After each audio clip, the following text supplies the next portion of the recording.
get this party started. Fade this up for the master. 1-run ball game. Yeah. March 22nd, 2022. Bases loaded. Bases loaded. I got Dutch Chattahoochee warm. About to bring him in. Here's the thing, though. This is game 162. Oh, no, I fucked it up. What? It's not your walk-up music. But our fans get that extra tune. This is a community college rap song. Exactly. So, but no, this is not lit. The other one's the lit one. People don't know this song yet. This is where I talk about community college. Yeah. I'm just a hype man in the back. Fucking C+ average. Yeah. Pump your hands up, cause I'm gonna not graduate from Northwest Vista College. Learn digital video, motherfucker. All right. That's just a little bit of my rap game for all the agents out there looking for rappers. But now we're going to start the show official. Because I've heard the full version, dude. The full version. It's I get hot. But that song gets weird. It changes in the middle. But this is actually the beginning of the show now. I'm sorry. I'm going to do lit. This is one run ball game. I need a closer that throws 99 plus. And here it is. Oh, crowd's getting hyped. Bases loaded. Bottom of the ninth. Dutch Chattahoochee got warm in the bullpen. Crowd's starting to freak. Like they know the Texas Gator is coming. Uh-oh. But the door to the barn hasn't opened up yet. Bullpen door hasn't opened yet. I'm just hyping myself up right now. Oh, yeah. Jumping up and down, you know? Boom. Full-on sprint to the mound. Oh, yeah. Fucking running, dude. Hauling ass. Oh, its stadium just went nuts. This is like Trevor Hoffman level. Dutch Chattahoochee. Game. All the dudes like warming up on deck. Number 12. Like, I can hit this guy. Number 12. You can't. Number 12 from the Alpine City of Toronto, Canada, Dutch Chattahoochee. Straight petrol. Gasoline. You might throw a slider, but probably not. Just the threat that you have it in your arsenal. Dudes are like, I got to get up for 99, 100, and I can't. I'm unhittable, man. I'm unhittable. 3BGB Podcasts, 4th floor, Nakatomi Towers. Always messing with our bump music because that's what we do, everybody. Episode 7. Oh, and I'm going to bring it back to you. You thought you were gone with that beat? No, it's coming back. I just play with levels because I'm the one with the fucking soundboard. And I go up. Get your Tuesday started, everybody. We were a little bit late last week. Spring break effed everything up. Our days were, way off. Like, we didn't record that episode to the end of the week. Our listeners were probably upset. It's good to see you, bud. How are you, We got sir? a little cookout. Got to meet Miss Raymond on Friday. That was cool. Got to meet the Chitlins. Should we plug her comic book? Because that's cool. Get the 3BGB listeners into the comics. Absolutely. But, yeah, that was nice. It's always fun. I mean, you can give the reviews now because the kids will never hear it. But it's like you go over, it's like couples. We're going to have a barbecue. And then you have like a 5-year-old in your face. I don't know what he had. Pokemon cards. He was just breaking you down. He was like, tell me about this Pokemon card, Earl. Yeah. So you got to do that for like an hour and a half. Just Pokemon. Basically a Pokemon. Ready for this? Hip pocket class to a 5-year-old. That's what you wanted to do on your Friday night, I'm sure. The funniest thing that he was doing was when he was showing me the Pokemon cards. He's like, "Wow, this has a lot of power." Yeah, he loves it when there's like damage. I don't even know how to play Pokemon. What was funny is the power was like how much hit points they had, not like how much damage they did. Yeah, I don't know. But it was great because he's like, "Whoa, this has a lot of power." And he would like turn to you and show you the card, and you're like, "That's cool, buddy." Like, yeah, I don't really know how it is with everybody else, kindergartners, but we have a lot of fun with games, but we don't ever sort of get to resolution. Like Connect 4 never really turns into Connect 4. But yeah, that was really cool of you guys to come over and hang out. And we are gonna we're the number 1 team, 97.9 the Cat, unfireable, which is a nice position to be in. yeah. We're kind of in with. I played golf with Mr. Nakatomi the other day, and he's just like loves me. I mean, he's like, how's Earl doing? I was like, Earl's doing good, dude. You should hang out with him. And he's like, I all right, refuse. well. I refuse to hang out with that guy. He doesn't. And he like was me. just, and he was raging because he was like hitting, he was like slicing his ball in all these like sand traps. And he's just like, I have so many corporate buildings across the globe, and I can't wait to kick all the people out of Nakatomi Tower, San Antonio, except for you guys. And I was like, man, that's harsh. Why do we get the special treatment, Mr. Nakatomi? He's like, oh no, dude, I just love you guys in 3BGB. So we're in good with the guy that counts. We're pretty much allowed to stay here as long as we want. And I don't know if you remember the meeting we had with the execs about like a month ago. Where I fully remember where this meeting. Mr. Wurstmeister got in our face. He's like, I'm gonna fire you guys. If it was in my power, I would fire you guys. But Mr. Nakatomi says you're untouchable. That's and because I go, because Bobby down there in the mailroom stuck up for us. yeah, Bobby looks out for us. He's like, look at the numbers. They have the highest rating show on this station. I mean, so far in 6 podcasts, we have 174 listeners. That's astronomical. And Mr. Nakatomi knows that. So, you know. He may want to fire us, but he can't because he'll lose all his what do you call it? When you make money, what's that word? Yeah. That word. Peas? I don't know. But His revenue. There we revenue. go. He'll lose all his revenue from I'm watching us. a show on Netflix. It's called Top Boy. And Top Boy is about dudes dealing drugs in London. And they call, as far as I can tell, they call money peas, like capital P. Like when it shows up in the, I don't know how to turn it off closed caption. So the subtitles, it just says P and then like little S, like peas. You making peas, bruv. You know they say bruv? Bruv? Yeah. With a V? Yeah, BRUV. Bruv. What's up, bruv? And then they'll say brother. Yeah. And then they say bruv, and they call each other blood if you're close. Like Dutch Chattahoochee, what's up, blood? They say that to each other. And what's the other one? Oh, they say fam. Yeah, fam. I'm going to stay away from that. And then the other one they do that's funny is they always say isn't it? Like when the execs get in our face, it's like we're gonna take you guys off the cat. 97.9 the cat. We're gonna take you guys off. I was like, you might want to talk to Mr. Nakatomi about that. It's pretty hard to fire the number one team that's in with the head honcho, isn't it? They always say isn't it all the time. Like ignorant, but ignorant? I think they're trying to say isn't it with an English accent. They say it 10,000 times. Because I've heard people say, instead of you saying, oh, you're fucking ignorant, you're ignorant. It's interesting, but I don't know. I like foreign shows because it's like taking a little vacation on your TV. I get to see what it's like in London. Probably in neighborhoods I can't go to.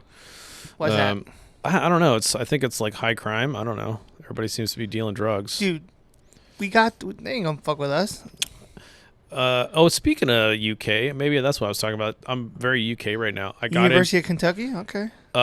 United Kingdom baseball. They're good at baseball. Heads up to Andy Bendix who went there. What is it? The UK baseball fans. I got in their Twitter spaces last night, and very knowledgeable. There seems like there's like a little UK fan base for all these teams. I went in there and supported that the Rangers are turning the Titanic around, perhaps before we hit the iceberg. But I was like, you got Jack Leiter, you got Corey Seager, you got Marcus Semien, you got Josh Young, who's a third baseman, who's probably going to hit 30 homers in the pros when you bring him up. And, you need some more. We got John Gray, who I think is actually going to be a good addition to the starting rotation. I think it's a 70-plus win team this year, maybe. And then, if you – and that's tough. The AL West is tough. So if you can turn it around this year and then get a couple more pieces next year, Rangers starting to turn around. They're giving me hope.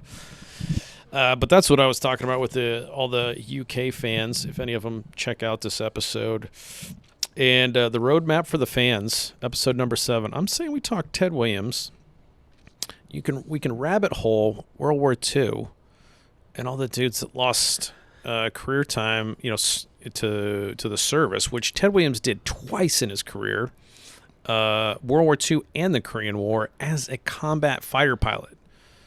Which is crazy. Another notable player that wore number 7 was J.D. Drew. He didn't have the accomplishments of Ted Williams, but J.D. Drew's an interesting one. That's actually good. I'm glad you brought that up because J.D. Drew, I want to say, was like the Golden Spikes winner at Florida State. And this is just like how I'm going to check after I say what I say because then I can test to see if my memory's totally off. I want to say J.D. Drew might have been drafted first overall by the Phillies. And he was a Golden Spikes winner. So, like, best dude coming out of college, right? Okay. But tell me all the things I'm wrong. I want to talk first and see how wrong I am. Well, let me stop you there. In fact, so I wanted to follow along what you were saying to make sure how well you knew.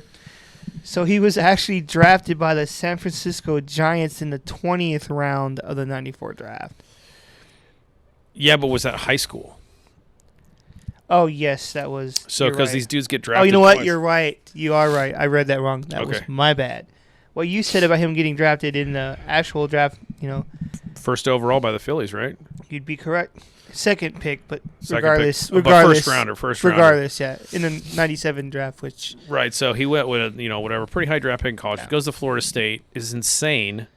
Golden Spikes winner, which is what they give the best college player. Then he basically, I don't know who his agent was. It could have been Scott Boras, but it was another super agent. Was like, if you don't, because he was the first guy I think did this. Was just like he held out the entire year. He missed a year of like being in the system because he didn't want to sign with the Phillies. He's like, I will go play independent leagues. And he did. He went and played for the St. Paul Saints for the entire season. And then I think he came back and signed with, was it the Red Sox? I know he was with the Red Sox in his major league career for a lot of it, but I can't remember who got him after. So he basically, the Phillies wasted a first rounder on that dude, which is kind of shocking. I feel like sometimes he's a forgotten player when he was really fucking great. Like I think he won a MVP one year too. I think. And he was number 7, huh? Yeah. Because when you were saying, "Oh, this is our 7th episode, we should do one on Ted Williams," and I was like, "Well, wasn't JD Drew number 7 too?" Yeah, Tallahassee, Florida, same age as me, really. November 20th. Because I remember when I was younger, and we'd always be like, "JD who? JD Drew."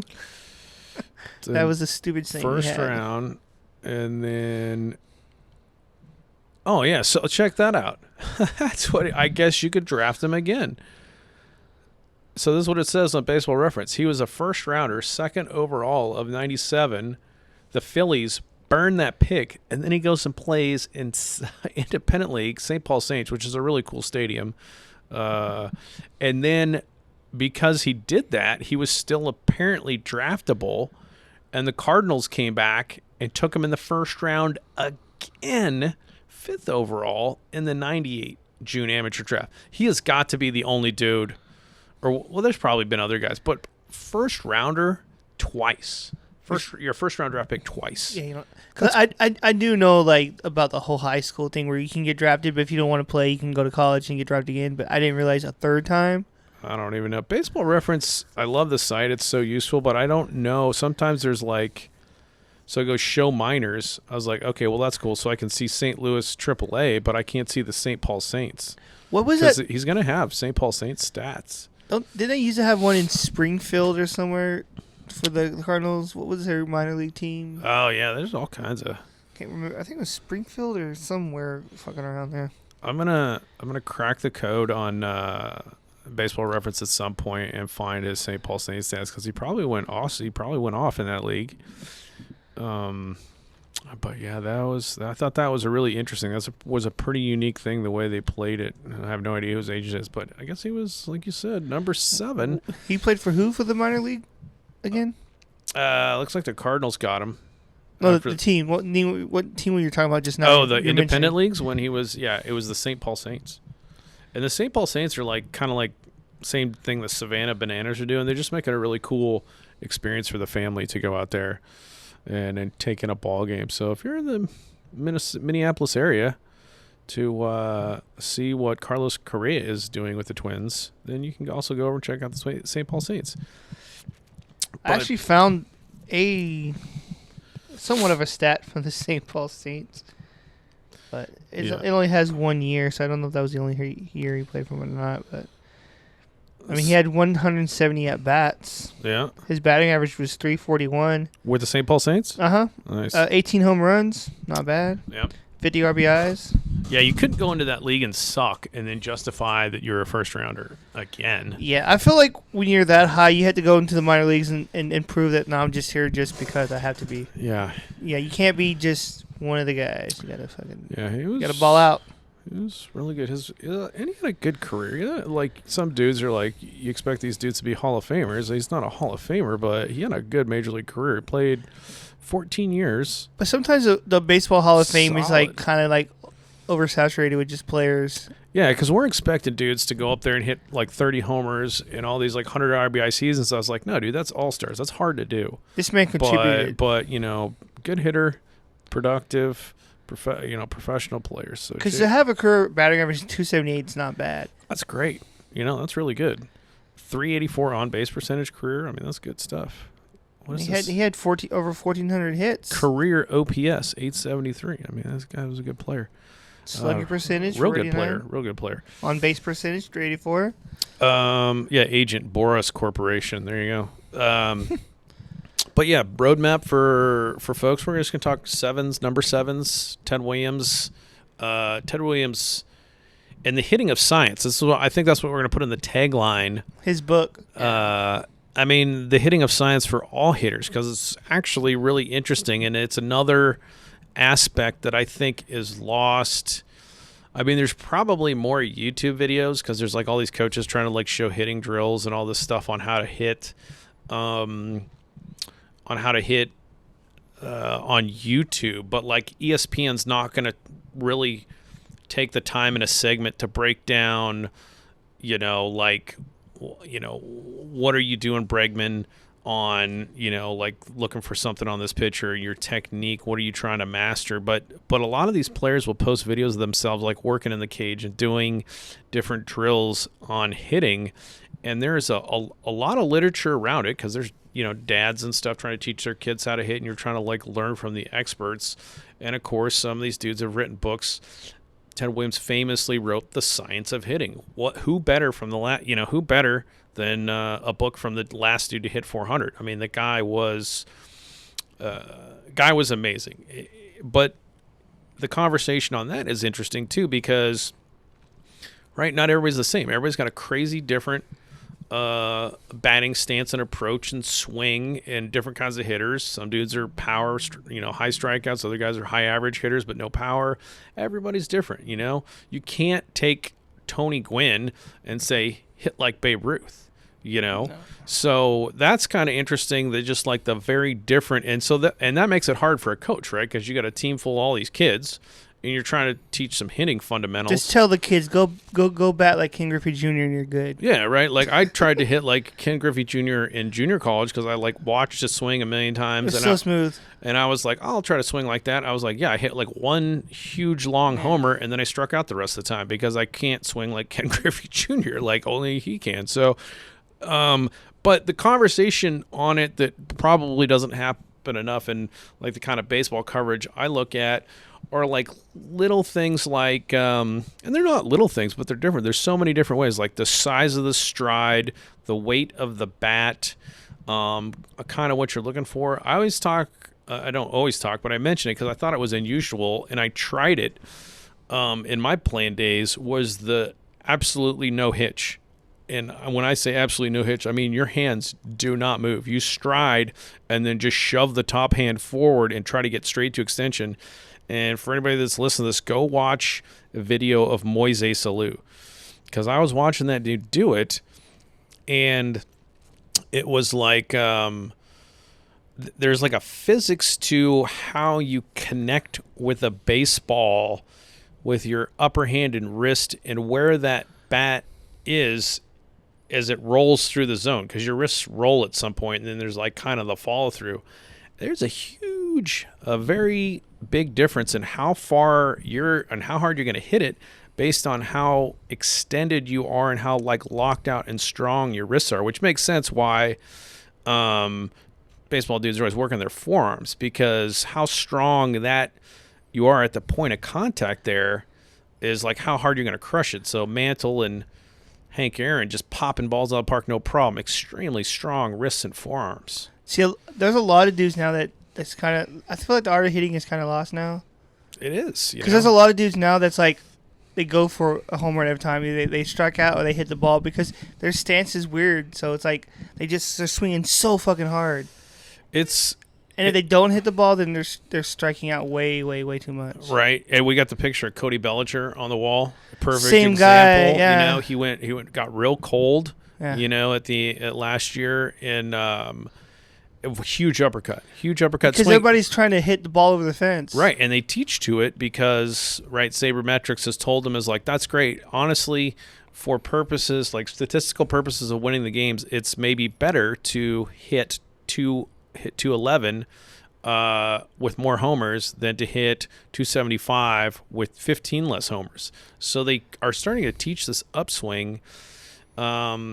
And I'm not, I don't know. I'm not like in the any organization getting instruction. So it's kind of interesting what they're teaching to them. But what they are teaching, I believe, does go back to like statistical analysis and breakdown and why they want more lift. One, and I've got this right. I'll look this dude up. I think Chris Taylor with the Dodgers, and I don't know. I think he got a big contract. But he was with the Mariners organization, I believe, and then they're like, nah, dude, this dude is not really, and this kind of bears out, like if you look at his minor league stats with Seattle, he has like 0 homers, 1 homer, and then the Dodgers take him, and I remember like a post-game interview where he was like, dude, I went to the Dodgers, and they started saying, hey, just kind of like work on this upswing, and then he goes, next thing you know, he hits 21 homers, 17 homers, and he starts just jacking the ball, really productive with this kind of change in his swing. So you get an athlete like Chris Taylor, a couple little changes here and there, you can tweak things. So there's that kind of leads right into the science of hitting and little things that you can do. So not all upswinging is bad when it's pretty. I mean, Bellinger's a pretty exaggerated, right? That's a pretty exaggerated uppercut. But it's different for everybody. Willie Stargell's one of my favorite hitters ever. Willie Stargell. I'm glad you brought that up. Because I'm not a Pirates fan per se, but I like a lot of their players they've had, like him and Roberto Clemente. Yeah. But Willie Stargell had that cool, like, it kind of threw off the pitcher because he would wind up and do that thing with his hand a couple times. Yeah. And the pitcher would kind of get off key, I'm going to just get romantic about the Bucks here for a little bit. Because they at one point were a really, like, historic franchise. Unfortunately, they kind of came over trouble, And plus, like, if you remember Willie Stargell, too, he had that it wasn't like a cut swing. It was just kind of like a... It looked like a little flick of the wrist. It was kind of like... It was like pushing the ball out. You know what I'm saying? It was weird. It was like almost like... It was like the same effect of like a pull stick hitting the ball. It was just... Yeah. That's perfect example of if you're like going and like trying to watch video and you're like, how did he hit that? How did he hit that? Because it was so quick. Like he would do the wind up and then pow. Yeah. But yeah, the Pirates have fallen on hard times, but there's so much stuff about the Pirates that it's really cool. And I don't know, they probably do it with throwbacks, but bring back like the little those crazy caps they had with the little stripes around them. The pillbox, I think they were called. Yeah, the pillbox caps, and then they used to put like little stars and stuff on them. I forgot what lid store I was at recently, but I saw they had like a throwback pillbox Pittsburgh Pirates hat. I didn't buy it because I'm not a fan of that style. They don't look good in the same way that like the Chicago White Sox huge collared uniforms don't look good. Yeah. But just like pitchers who suck at hitting, it sucks so bad it's good. You know what I'm saying? Like it's awesome that they did that. Like the pillbox is now awesome. There's like a period when it was like, oh, that looks lame, but I was like, no, dude, it's actually awesome now. If it ever was lame. I don't know. Maybe it never was. I feel like you need to invest in one of those hats. I think I do need a Pittsburgh. You need a custom 3BGB pillbox hat just for you. Oh, that would be sweet. I feel like the pillbox hat, because it looks cool, like if you like turn it around backwards on your head, it looks even sillier. It's kind of like those people that wear those golf hats backwards. It looks ridiculous. Yeah. But yeah, the Pirates had like the We Are Family. Yeah. I forget who the manager was, but at some point there was a manager who they hated, and they won the World Series that year. I think it was it could have been the 1980. I forget when. It could have been 79 or 80. But Barry Bonds was a Pirate, obviously. Yeah. he was great with them, before he started taking steroids. But they were good. That because they had Leland as a manager. They were an historic franchise. It just sucks now that they're the 79 World Series champions, and you had Stargell, Bill Madlock, Dave Parker should be in the Hall of Fame. That guy had 5-tool player, unbelievable.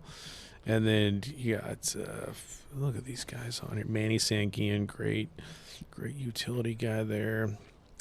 Team pitching, Burt Blyleven.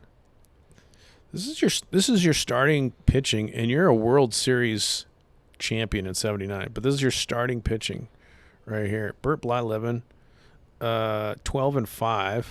John Candelaria, Candyman, the other Candyman, 14-9. Bruce Kizin also was 13-7. While you're reading those names off, you can't forget a pretty, I guess, somewhat recent Pirate was Andrew McCutchen. Yeah, he was good with the Pirates for a while. Yeah, he was the face of that franchise. Ken Tucklevy, weird release, was absolutely Jim Bibby. Look at these guys coming out of the bullpen. Kent Tucklevy is going to give you a 2.75 ERA coming out of the bullpen. Are you looking at their World Series team? Yeah, I'm looking at the '79 team. Jim Bibby even actually had better numbers than Tucklevy.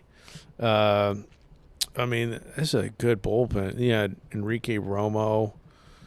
Man, yeah, that was a good ball club. But you had stuff like that. And then you had, the Bonilla Van Slyke Bonds era. Everybody's wearing these crazy pillbox. They had like the black pillbox, and there's like a yellow pillbox. So much to love about the Pirates organization. They have fallen on hard times. I do remember in the mid-2000s when I was younger, Jason Bay was a pretty decent Pirates player. Yeah. They had this dude I loved because they had Burnett too for a little while. Stan Belinda was a Pirate that I loved because he curled his cap brim so much. He was kind of like, I think he was a lefty with a huge crazy sidearm. He curved it up? He curled it. Bent it. It looked like it was bent. Okay. Like he was looking through a tube. He curled it so much. But and he threw hard. He threw really hard for kind of a guy with a side release, I thought. I know he's a righty. Big guy.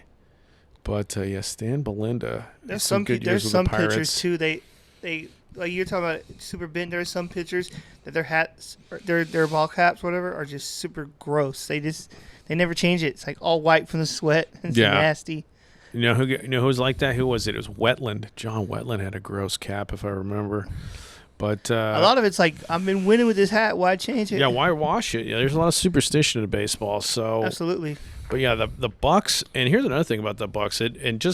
I still haven't finished my roadmap, but I'm thinking we're just gonna free ball, and who knows what we're gonna talk about. But one thing I do know we're going to discuss though. Yeah. Is what we're talking about when I came in here. Vitilla. Oh yeah, Vitilla. let's talk about Vitilla. We can throw that in there now or later. Okay, so let's go segment 1, free ball, but somehow get back to Ted Williams and the science of hitting. And we'll talk about Vitilla. And batting stance guy, my favorite Twitter follow. And then we'll go to Vitilla, will be segment 2. And then we'll transition into our musical guest, which we're thinking might be Bad Brains. Or Minor Threat or some hardcore band. Go DC with it. Minor Threat's a good place to start for me. I'm not a huge hardcore guy, but I like Minor Threat. There's also that band No Means No. I'm not familiar with No Means No. They were a Should I be? Band. I mean, I'm not an expert either. Probably, I love it. I would assume maybe. I don't know. I'm not like a huge fan. I just know some of their music. But Minor Threat, I could talk about a few of the songs, but it's more Minor Threat's worth it for me to talk about the vibe of a show and like maybe how like excited and scared you are to go with like a bunch of other. I mean, this would have been whatever. Like if you're just like, you go to that show, you're like, dude, there's going to be all these other people there. Like, I don't know what the attitude's going to be like. And you're dealing with a lot of crazies and people that are like, because the vibe is like, we're outsiders and we're going to, I don't know. Like, there's some good Minor Threat footage on YouTube. But anyway, I think that's it. We'll go the science of hitting. and Teddy Ball game, and then we're going to talk some Vitilla and Dominican Republic. I think it's the coolest fucking thing ever. We need to get some of those sticks, and we have the water jug, so we just need the water jug cap. It's like a broomstick with the little 5-gallon little cap. And just from the YouTube video we watched this morning, I got a feeling that you're going to throw me a bottle cap, and I'm going to swing through it like 50 times before I ever make contact and hit one. It looks hard. Absolutely. Like, it's so small. Yeah. But once you figure it out, it's a beauty. Goodness. I would like to see. But I will say this too. I don't want to say it's because you're hitting. I just think it's because I'm such a badass pitcher. That could also be it. Like, I don't know if there's any rules. Can you like throw it as hard as you want? Hey, dude, it's like baseball, man. It's baseball. As long as you get that shit over the plate, who cares how you get it there? Because the video we saw, he was just kind of tossing it up there at batting practice. So.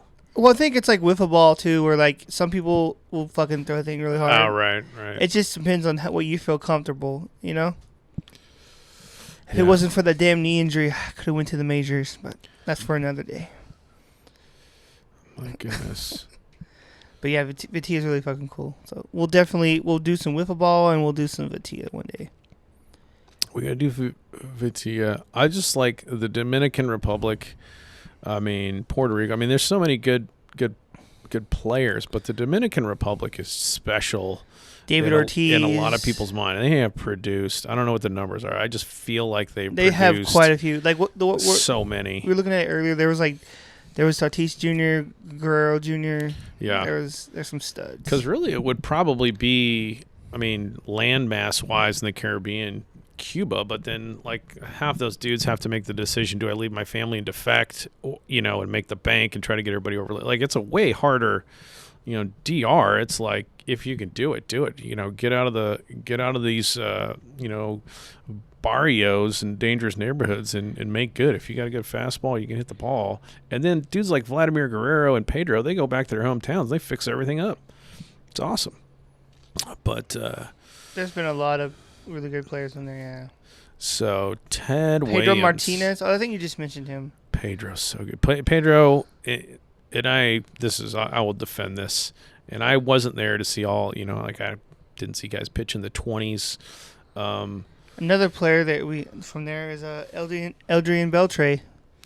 Yeah, so many good dudes. But so I haven't seen every pitcher in the world pitch, but my just general feeling, if I had to argue a point on who's the best pitcher of all time, I have to say Pedro Martinez, which is cool because it happened in my lifetime, and I got to see the best pitcher of all time pitch. And if you want to completely go down, I mean, there's like, Drysdale, Koufax, Hershiser's, like these dudes had streaks where it was just beyond belief, like how unhittable you are. Nolan Ryan, like all these, there's so many greats. But for what Pedro did in the height of the steroid era, so you're just pitching to dudes that are so dangerous they can't touch the ball, and you're still just annihilating the league. It's what he did was amazing. So his numbers. So, but yeah, Pedro. It would be interesting to like put him in a different era to see how he would do. Like maybe in the 80s, Yeah, I mean his stuff. And the thing I forget about Pedro, because he was kind of a little, he wasn't a big dude. Like he's like what 5'10" or something like that. And I was watching footage of him with the Red Sox, and Pedro, I mean, he's a 95 plus guy. Like I watched him strike out Griffey. He was throwing 97. That's so hard, and a lot of these guys are like, dude, that's going to be a longevity problem. That's going to turn into Tommy John. As far as I know, Pedro never had Tommy John surgery, and you're up here with all these filthy off-speed pitches and breaking pitches, and it wasn't like he was a straight down the overhand over, like his mechanics were, kind of unique to him. There's a little bit of like he could change arm angle with that 97 and run it up and away. So he was just a maestro with, I mean, that kind of control. Like I think there's dudes that can do that. They're like, okay, I'll change my arm angle on a 97 mile an hour fastball, but they're going to throw it to the backstop. This dude could I'm going to come down here and then give you the slider down and in, and then I'm just going to go run this like 97 up and away, and you're just going to swing right. It's like, this guy was just amazing. Especially with Boston, that run from like 98 to like 2002, 3, 4 or something there. his ERA was always so fucking low. Like, it was like either barely above 1 or like slightly above 2. Like, it was unbelievable. Yeah, I mean and that's like all these dudes are on roids trying to hit it, and then you have numbers like that. That's unbelievable. Because if you're, dude, as you gotta be so scary. Like, as a batter, you look at the scoreboard and you see Pedro Martinez ERA 1.2. You're like, yeah, I'm not gonna hit this guy today. Yeah, like 99, 2000. I mean, his win loss was better in 99, but if in 2000, his whip, walks and hits allowed per innings pitched was the lowest, I believe, in the modern era. 0.737. I'll always remember that. And he had a 1.74 ERA. Because his second year in league, he still had a 2.65 ERA. So even then, he was dominating from the start. I mean, you're in the major leagues putting up sub 2 ERAs a couple times. It's just unbelievable. But yeah, science of hitting, science of pitching. I mean, there's so many different things. But I guess the one thing that was interesting maybe about, well, I don't know. Should I go down a rabbit hole with Ted Williams and you tell me what you think about it? Hey, that's what we do on this show. So okay, go for it.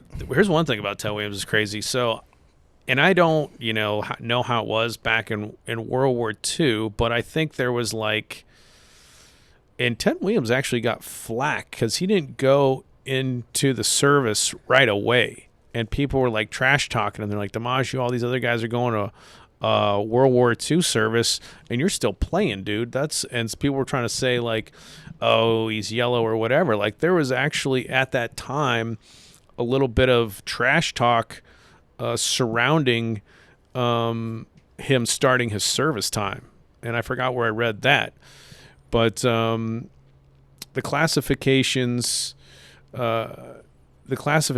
you get. So there's an extremely negative reaction to like how he got classified in the military service. But for all those people that wanted to trash talk him, like, I don't know what all these other guys did. If they, like, some guys were like in logistics, other guys were like, did different jobs. But and Yogi Berra also, Yogi Berra being at D-Day, American hero, there was a varied, and not like none of these guys were braggers. Nobody's going to brag about it. But as far as like high profile combat, you have the best hitter in the league, and it's not like you send him to World War II and then he's like, in the rear with the gear as a logistics officer. This dude's a combat pilot. Got to go to flight school and flies combat missions for like the better part of 2 years after training. Risking his life right there. Yeah, he got shot down.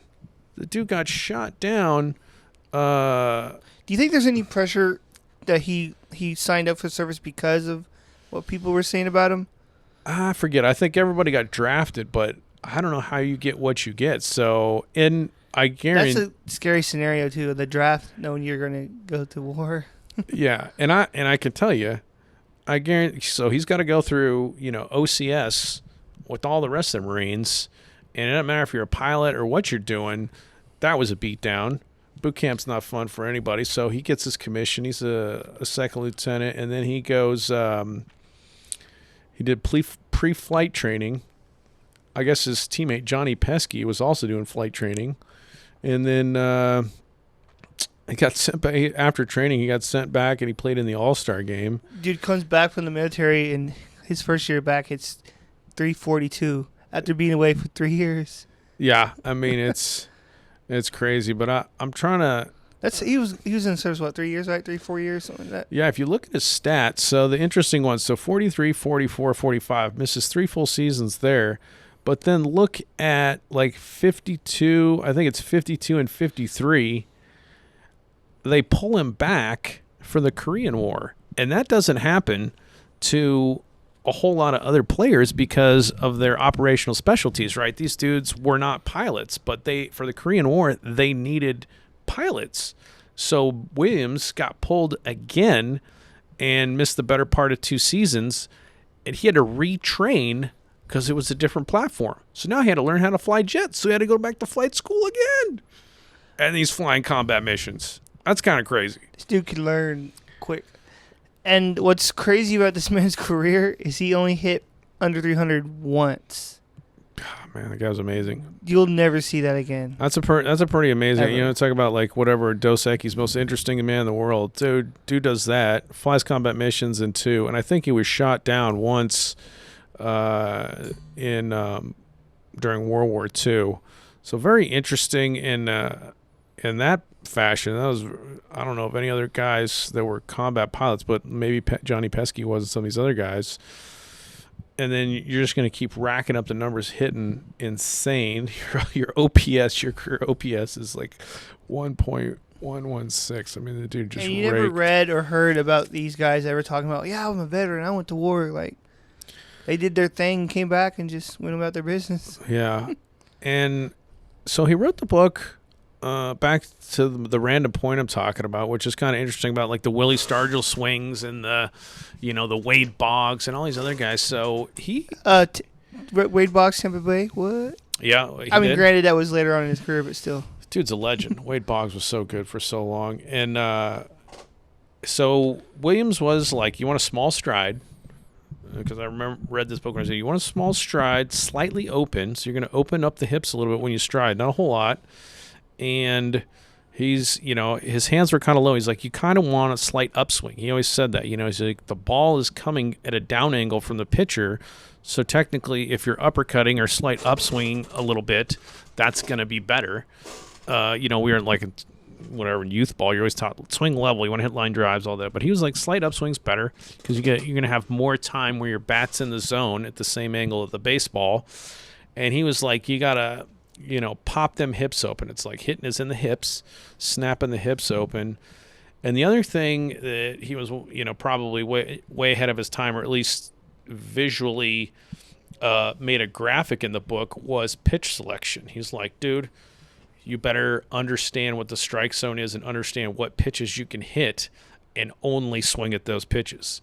You start swinging at stuff that you don't like to hit or can't hit that well, you're screwing yourself on your batting average. So he was really, good on pitch selection. But I wish baseball would get back to that. More about hitting instead of trying to hit home runs every time. Yeah, he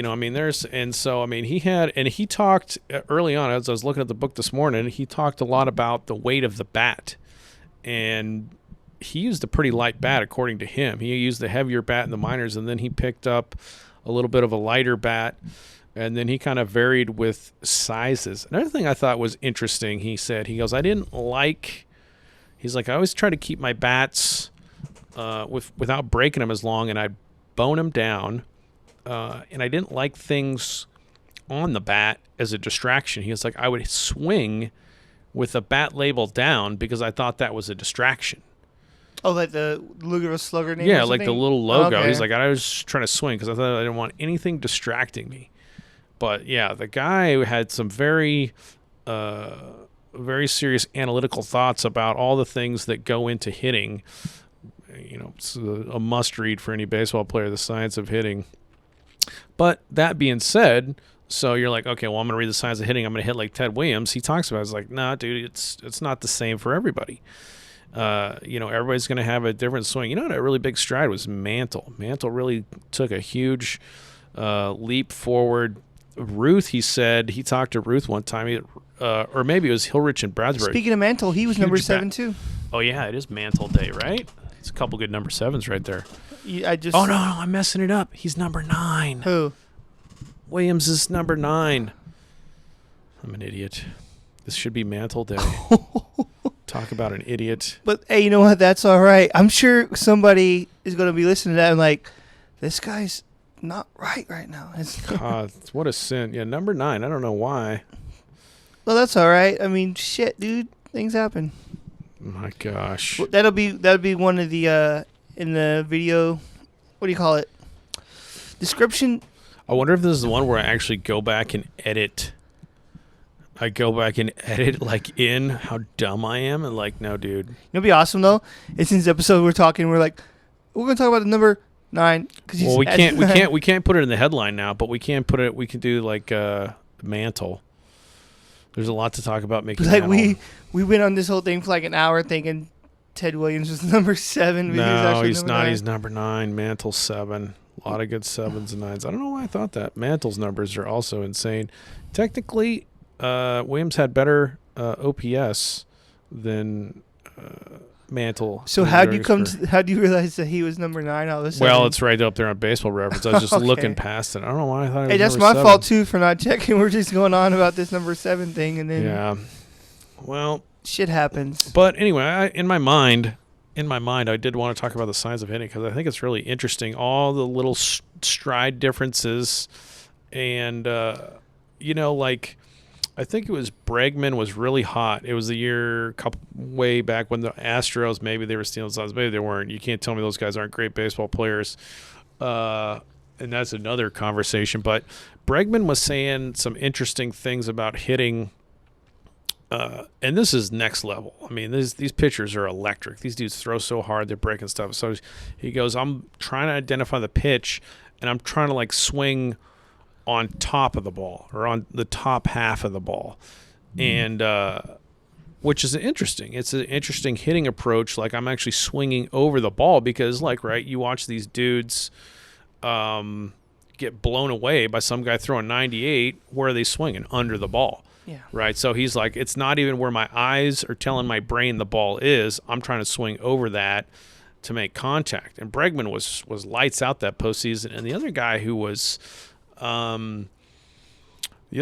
hitting very good was JD Martinez with the Red Sox. Yeah, I remember him. Remember him? And he had like this whole ritual in the batter's box. He would like sit in there and like get his feet set and his bat, and maybe he like kiss his necklace or whatever, and he would kind of like get dialed. But he looked also, it was so intimidating how calm and focused he looked once he did his ritual and was like set to hit.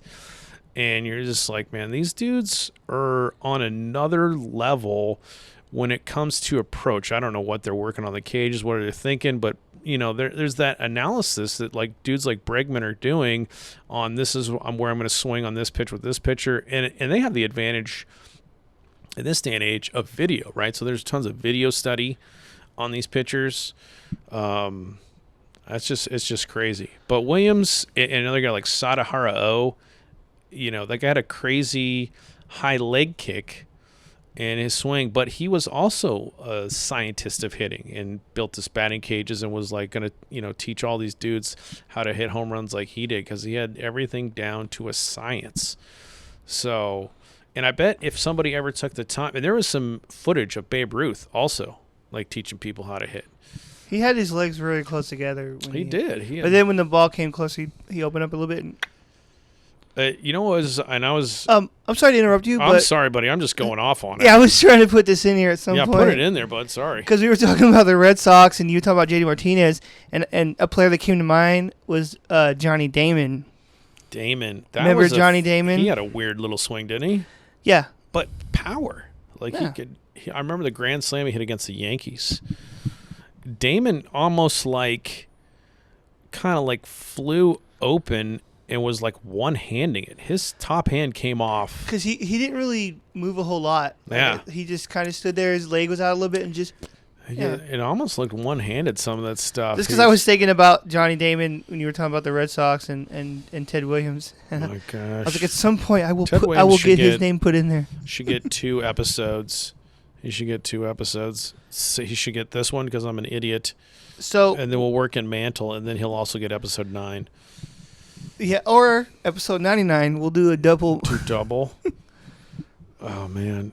There was a number 99 for the Mariners, and I forgot who he was. I'm not a numbers guy. I don't know a lot of people's numbers. I only remember him because he was a Japanese dude who came over, and he didn't speak English that good, and he was trying to make a splash. They're like, what number do you want? He's like, I want 99 because that's how hard I'm going to throw. What was that guy a couple of years ago, if you remember, from Toronto?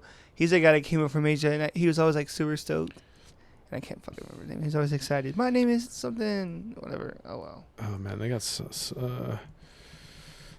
many good ones. But, yeah, Williams. Can you wear 00? Yeah, I think Jeffrey Leonard was 00. I think Jeffrey Leonard was 00. But I forget what that guy's name was.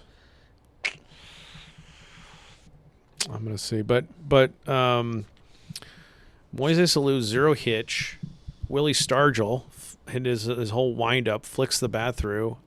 Babe Ruth said he learned how to hit from like a priest at his orphanage, where he learned in Baltimore. He's like, I watch this dude. We got all the boys out in the schoolyard. They're teaching us how to play baseball, and this priest could just rake. And he's just ripping dingers probably off the church or something, off the church roof. And Babe Ruth's like, this is how I'm going to hit like this guy. You know who I never understood how the fuck he managed to be an MLB player based off his batting stance was Craig fucking Counsell. Like, what in the fuck, dude? Like, the way, okay, people can't see me, but right now I'm doing his batting stance, and his hand was way over his head. It was behind him, and just like, what the fuck? And I'm glad you brought that up, because that was an odd batting stance. Craig Counsell goes right into the mind of a hitter and the things that we, I guess, try, because you try, maybe you got to figure, maybe you're just Griffey, I'm sure he was tweaking little things, but I think if you're putting up numbers like this, I got it figured out. This works. This works for me. But dudes like me that couldn't hit very well, you're always kind of what's the secret? Do I need to open my legs more? Do I need to get down a little bit? Perhaps? Yeah. So maybe Craig Counsell's a perfect example. He's I'm not the league MVP yet. I'm not hitting 350 with 40 homers. What do I? So he's always trying different stuff, so you'll try an open stance. Maybe if I'm looking more straight at the pitcher, I'll pick, I like that's more comfortable. And then when I stride, I close up. You might want to get Mo Vaughn and just get down there. And then by having your hands in a certain place, it feels more comfortable when you load, or it changes your hitch just enough to where you kind of like that. Because there's no right or wrong batting stance. Yeah. It's whatever works for you. I've tried everything. You know what, an interesting one, and of course I think he got busted for a corked bat, but there is a couple years there where Albert Bell with the Cleveland Indians was going crazy. Yeah. He was crushing the ball. And when I watched him on SportsCenter, and this would have been 96, 97, he had his hands really far from his body. They were kind of pushed over the plate, he had it out, and then he just had kind of this little hitch, and I was like, that's interesting, because his hands are already kind of extended. He just kind of his hands aren't tied in close to his body, and so I tried that. I was like, I kind of see maybe why he does this. He's already close to extension with his hands far away from his body. So you like Gary Sheffield with the little bat thing going on. Sheffield, and if you probably talk to Gary Sheffield, right, he'll tell you that there's a reason why he does that. It lowered his wrists, or it felt better for his hitch. Probably a timing thing too. Yeah, a timing thing. You know whose hands are really kind of active is Altuve, right? So it looks like he's messing with his fingers and jiggling that bat around back there. But for some guys, that's how they kind of have to have that motion to be able to load. Another one who was outrageous with that was, I want to say, Carney Lansford. He was doing all kinds of silly things with a bat before he swung, and he was a good hitter. So, it's going to be, just because of that, right? It's tough to teach hitting to these dudes. You probably want your hitters to just try different stuff and see what's comfortable. You want your hitters to, and this is another thing that I don't think they're doing in college. This is a guess in college, probably why college should go to wood. So if you go to whatever, all these teams are sponsored by Easton or Louisville Slugger, right? The aluminum bat company. Yeah, right. So they're sending you bats. But as far as I know, maybe the shortest you would see in a bat rack is 32. And then if it was huge, I think that's what the bat is over there. Or is that 36? Yeah, it's no. So it's usually 32, and maybe the biggest I ever saw was a 34.5 or a 35. Got sound pads falling off the wall. Earthquakes. But right, so you got a 4-inch difference, and the ounce difference is minimal. It's it used to be they could do like 28 ounces, but then now everything's like 30 to like 34, 35 ounces. But okay, that's great. These college dudes don't have any options. Babe Ruth was using a flipping 40-ounce bat. Woo. Up to Hilrich and Bradbury said he used between 40 to 52 ounces. That is huge. What's that Louisville Slugger that we have over there in the corner? How much is that Slugger? Well, I've kept that bat. That bat was like in the house in Abilene that Dad had in the garage, and I was like, I'm just keeping this bat because it's the biggest wood bat I've ever seen. How many ounces is that? I don't know. I bet that's like a 35, 36 ounce bat. Because that's kind of heavy. So you're telling me Babe Ruth used like 45, whatever? That's apparently up to that's massive. 40 ounces as high as 52 ounces. Because that's heavy. That's huge. But if you could handle it, apparently Ted Williams said, if you met Babe Ruth, he's a burly dude. Yeah. He's pretty burly. You can look at him and tell he's a big dude. So if you're telling me, because another thing, every once in a while you'll see somebody like going, oh, well, Babe Ruth couldn't hit in today's game. I was like, bullshit, yeah, bro. Bullshit. If that dude was ripping, so let's say pitchers didn't throw as hard, right? Which they didn't back then. Maybe they didn't, but they were still regardless. like, Bob Feller obviously at 90, 95, like he was an upper 90s guy. That's heat. Yeah. And then let's say the league average fastball wasn't 91. Let's say it was 88. That's still heat. Yeah. And if you're catching up to that with a 40-ounce bat, bro, and then you're going to put Babe Ruth in Major League Baseball today, and you want to give him a 36-ounce bat? Yeah, he's hitting 40 bombs. So it's just... I always hate when people try to go back in the past. Well, they couldn't hit in today's game. They could. Bullshit, dude. Yeah. Because back then people focused more about hitting and the art of it, and they adjusted well. They learned. Now they're people just like, well, let me go to this plate and hit a home run. If it doesn't work, then I guess my career is going to suck. Yeah. I think... So, yeah, like back to the Dominican sport you're talking about, and I can't say it right. Only you can. What do you mean? Only I can. It's called Vitilla. Vitilla. I won't say it right. I was about to say Vitilla. I was about to say Vitali because I got the Klitschko's on the mind. I've heard some people say it with like an A sound, like Vitilla, but it's Vitilla. Support Ukraine. Vitilla, not Vitali. Vitilla. Dominicano. And then... So if you get your kids, if you get the youth playing Vitilla, and then if you give them I'm talking like 13 years, because, Yogi Bear, all these dudes are playing schoolyard baseball, give them an option of you pick any wood bat you can find. Make your own wood bat out of a flipping tree branch, and these dudes are going to use bigger bats than what you can get in the stores. Yeah. And that's only building up your forearms and bat speed because a guy like Williams, he used actually a heavier bat. And then in AAA, he tried somebody's like bat that was super light. That was like, because he's using like 36, 37-ounce bats. They used a lighter one. He's like, whoa, dude, I'm ripping with this light bat. Went lighter. Like in the mid-'90s when everybody had those cork bats and they weighed like 1 pound or 1 ounce, whatever. It was super light. Sammy Sosa. I don't know. You take out a weight of the bat, when you cork the center. Yeah. So you're losing ounces. So it's lighter, and then you're giving it more spring. So it's... That's why a lot of people, doubly good. Like definitely in the mid-'90s, would always cork their bats because there's a light swing, easy to swing, and made it go really far. That Craig Nettles, I think, was with the Yankees, and he drilled out a bat and put super bouncy balls in it. And then I had never heard of that story. Yeah, and it broke during a game, and the balls were everywhere. I think they were like, "Explain this." Yeah, he got suspended. Well, I left it at my house. My kids were fucking with it, and. Okay. Yeah, it's that's pretty funny if you got bouncy balls coming out.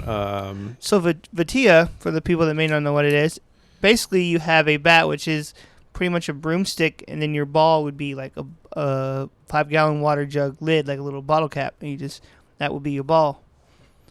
Yeah. And there's only 3 bases: home plate, first, and third, because your field is like a triangle shape, and you get 1 bat per, I think one out per inning or something like that.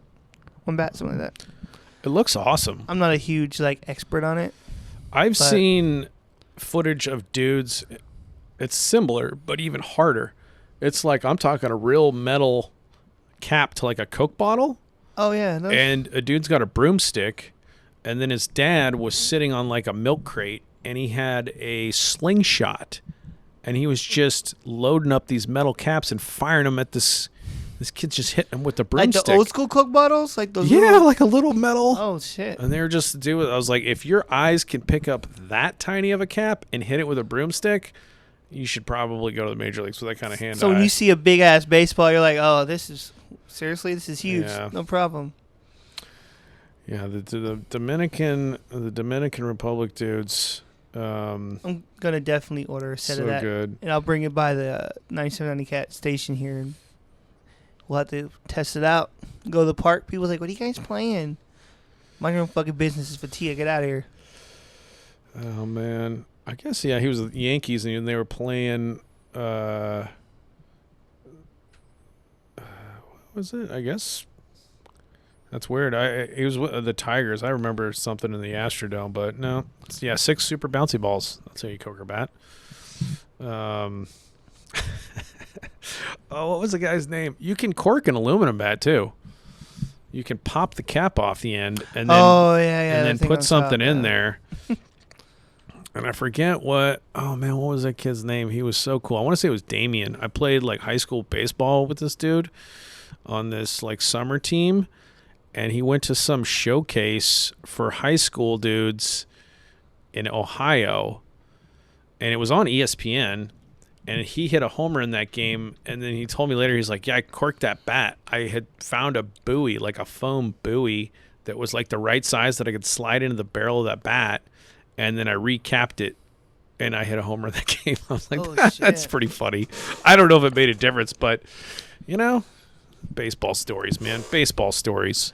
I haven't hit with aluminum bat in a very long time, since I was a kid. They've deadened them, I would love to again. They'll hear that. Bing! I mean, I think here's an environmental question, right? Aluminum is by far the easiest recyclable material we have. Yes. And then, wood bats, we're chopping down trees, but they have composite bats that are like wood, but they're all lacquered up with, whatever. They don't break as easy. Here's my question to you. Yes. What do you think about a metal bat? We started using metal bats. In Major League Baseball? In general, all the baseball, metal bats. I think it would be terrible. That's like my traditionalist, like the DH. Like, it just doesn't sound like the sound you get from a good wooden crack of the bat is the best sound in the world. That's the best sound in the world. You can never take that away. And why I also think you should give it to college. You should give it to all baseball. Because, like, there was an aluminum up in, like, everybody used a wood bat, even in high school and college in, 60s, probably up to the 60s when they started coming out with, like, aluminum. And like, this is better, won't break. That's probably their argument. It's cost effective. You don't have to buy all these wood bats. But now we got composites, so we should just go to composite. There's some college leagues where all the coaches agreed. They don't have to go to aluminum, but they're like, I want to have these dudes to hit with wood. I heard about that. I don't know if they're still doing that. There's a few leagues did that. But all right, we're going to transition into some more Vitilla talk and DR and vacations in the DR. But all I gotta say to wrap the science of hit. Oh, here's one more science of hitting story, and you know what? I'm such a hot airbag. Some of these are personal glory stories, but Yogi Berra, great hitter, not that big of a dude. If you look at his home run numbers for a catcher and the size of person he was, astounding. Actually, he was like 300 plus homers, and people that played with Yogi Berra, it was like guy was extremely smart. Because he had all his funny sayings, but he's like, dude was a smart hitter, had a really good idea what the pitcher was going to try to do. He was a good bad ball hitter. He'd swing at stuff out of the zone. But if you were on first base, you got the first baseman over there holding the runner on. So now you got this huge, huge hole on the right side, right? You got this huge hole over there, second baseman. So if Yogi, being Yogi, he's like, dude, if I could pull the ball, base hit, easy base hit. Just pull it right through the hole. And the dudes that played with Yogi's like, man, you better watch out for your shins, because if you're on first base and Yogi's batting, he's going to lace a line drive, and it might go off your kneecap. Like, that dude was going to use that hole and to intentionally pull the ball.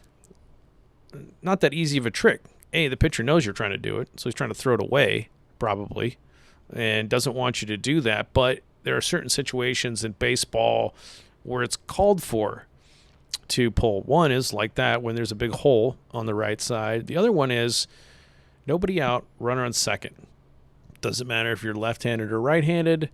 You need to hit the ball to the right side, because even if you ground out to the second baseman, that advances the runner to third. Runner on third, one out. Anything's going to score that guy. Ground ball scores him. Fly ball the outfield scores him on a sac fly. Just get the runner to third with one out. So as a left-handed hitter, that's great, right? It's easier to pull. So runner on second, playing Oklahoma City, I'm just going to pull the ball. I don't care if I ground out. I choke up on the bat. Huge choke up. I'm choked up a couple inches on a 33-inch bat. And I'm like, just roll the wrists over. Just get to extension, roll the wrists over, ground out to second. That's all I was trying to do. Just get it to the right side. Get out in front of it. Don't be late. And this dude, I'm probably like thinking first pitch fastball, just pull it to the right side, ground ball. And I do this tiny little swing. Just roll the wrists over. I pop this ball out of the ballpark by like 40 feet. The left fielder hardly even moved. I crushed it so hard. And I was like, that's a perfect example of the physics of hitting, because I just accidentally got way good extension out there trying to pull the ball. And I bet that's how Yogi did it, because he would always say, you don't have to swing that hard if you hit it right. And believe me, I wasn't swinging that hard on that thing, and that thing went forever. And so I was like, if you hit it right, it'll go. But the science of hitting, folks. I've only ever hit one home run in my life. That was in the backyard, over the shed, into the neighbor's yard. Yeah. That was far right. Well, we're going to hit some dingers in wiffle ball, I'll tell you that. Yes, we are. You can call me Long John Silvers, because my stance will be wide, buddy. It's a funny thing hitting a baseball. But yeah, I would think for anybody that's, and I wasn't a home run hitter, every once in a while, there's always a few that are just unexplainable. Like I felt like I didn't even hit it. I didn't even hit it that hard. It's like in bowling, you get a strike, you don't know how you did it, but you did it. I don't know how that happened. I just don't know how. I've had a number of those.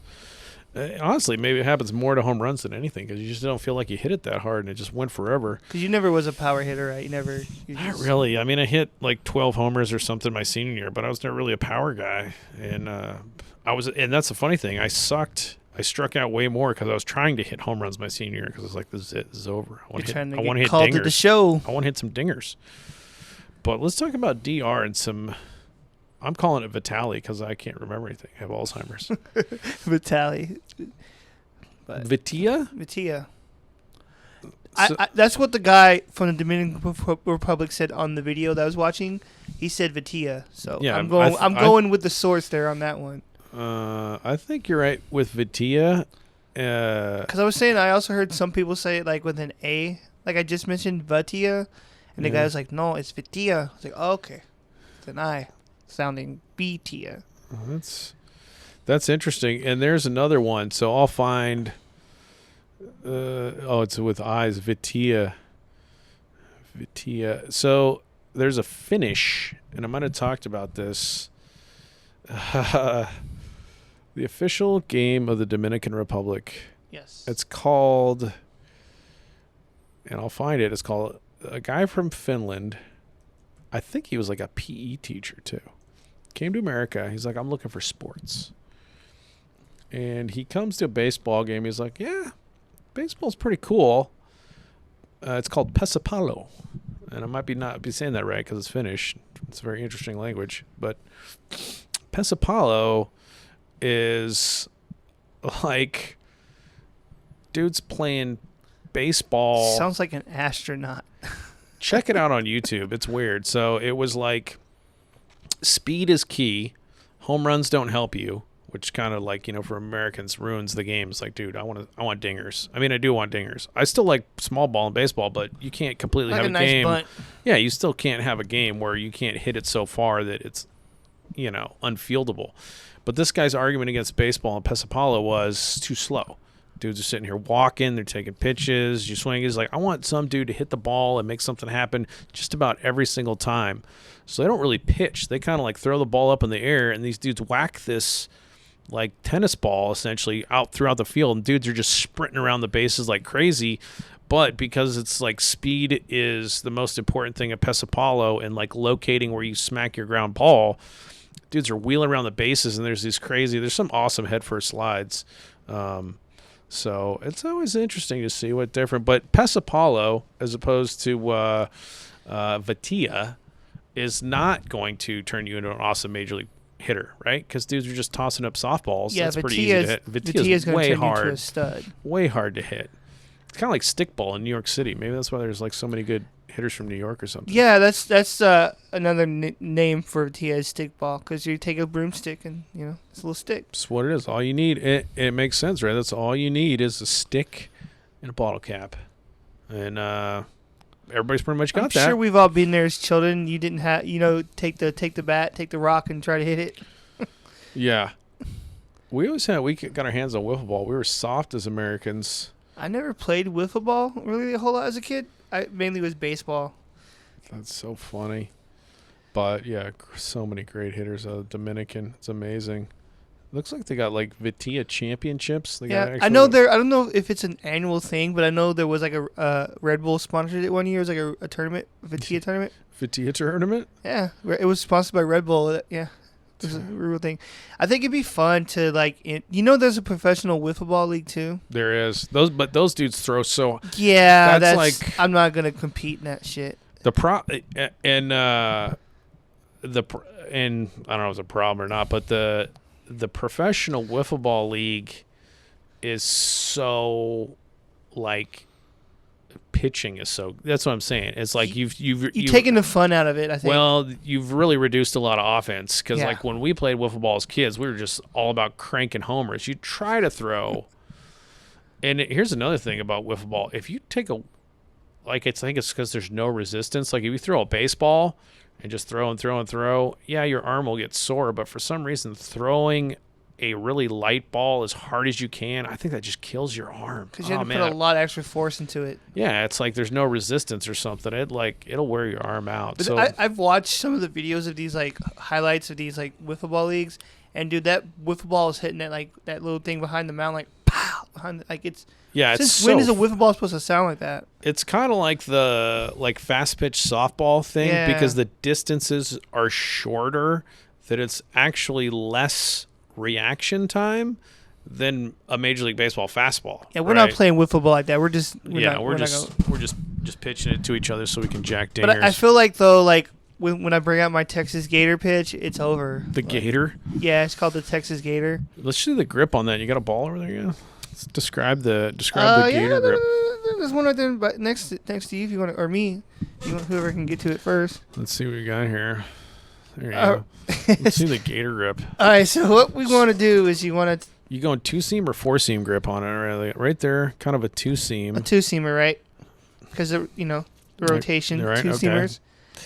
Put them over the top, right? Yep. Put my thumb on the bottom of the ball. Mm-hmm. And what you do is you take this ring finger, and you kind of like... Tuck that knuckle in there like a sinker. Yeah. Okay.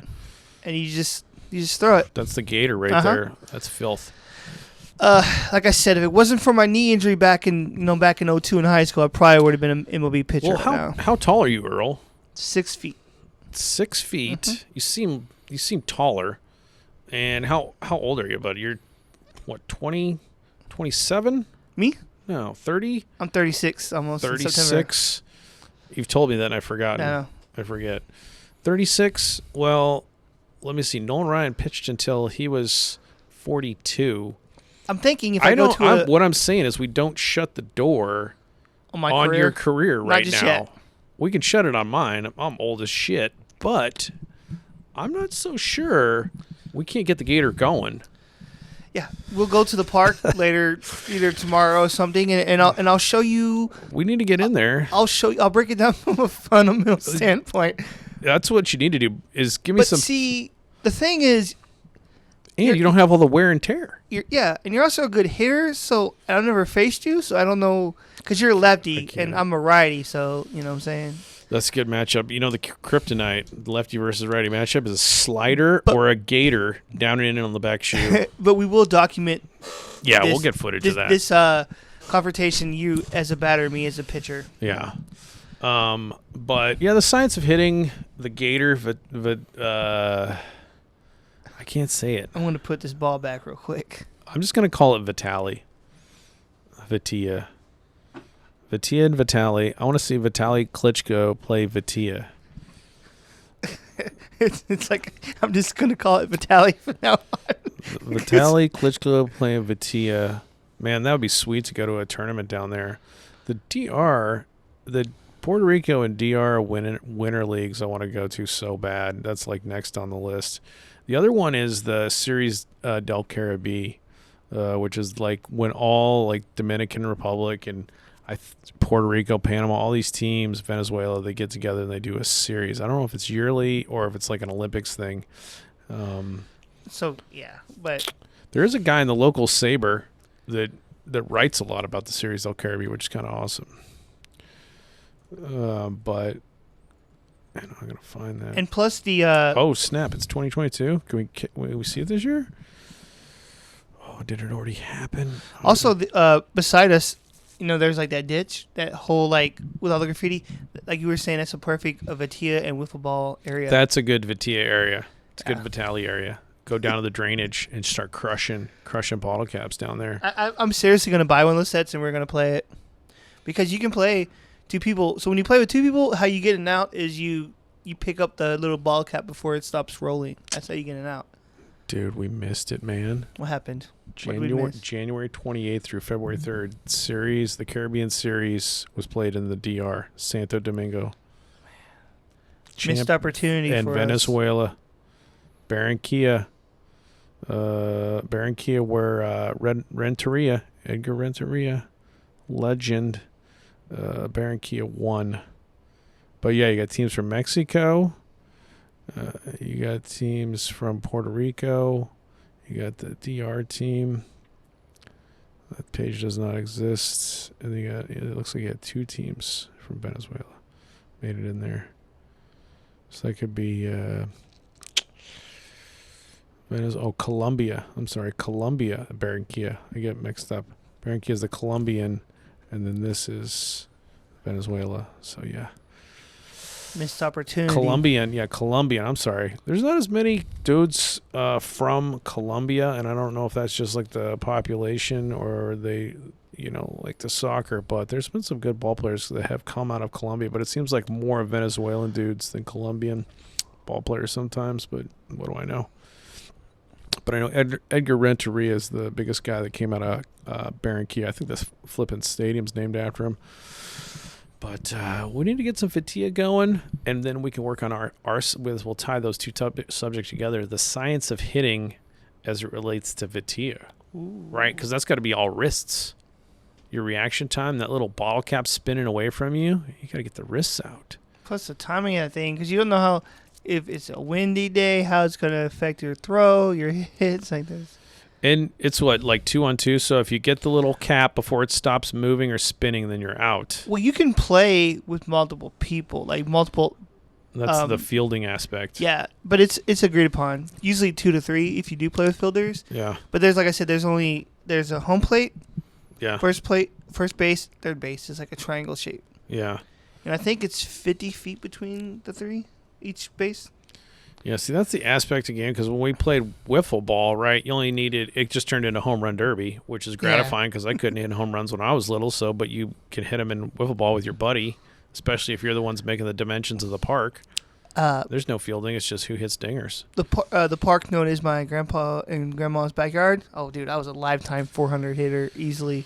For some reason, ours was the street in front of my house. Now, when I got a little older and I started playing baseball, there was like where we lived, there was like a field in front of the what do you call it, housing trailer. The community, whatever the fuck that it's called. Was it trailer park? Yeah, there was a big field in front of it. And okay. We just always played up there, but it was next to a highway, so it was like don't hit dingers too hard because if you hit into the highway, going into the highway. Get that ball back. We lived on like a hill, but of course you're going to level out the street. So the street in front of the house was level, and then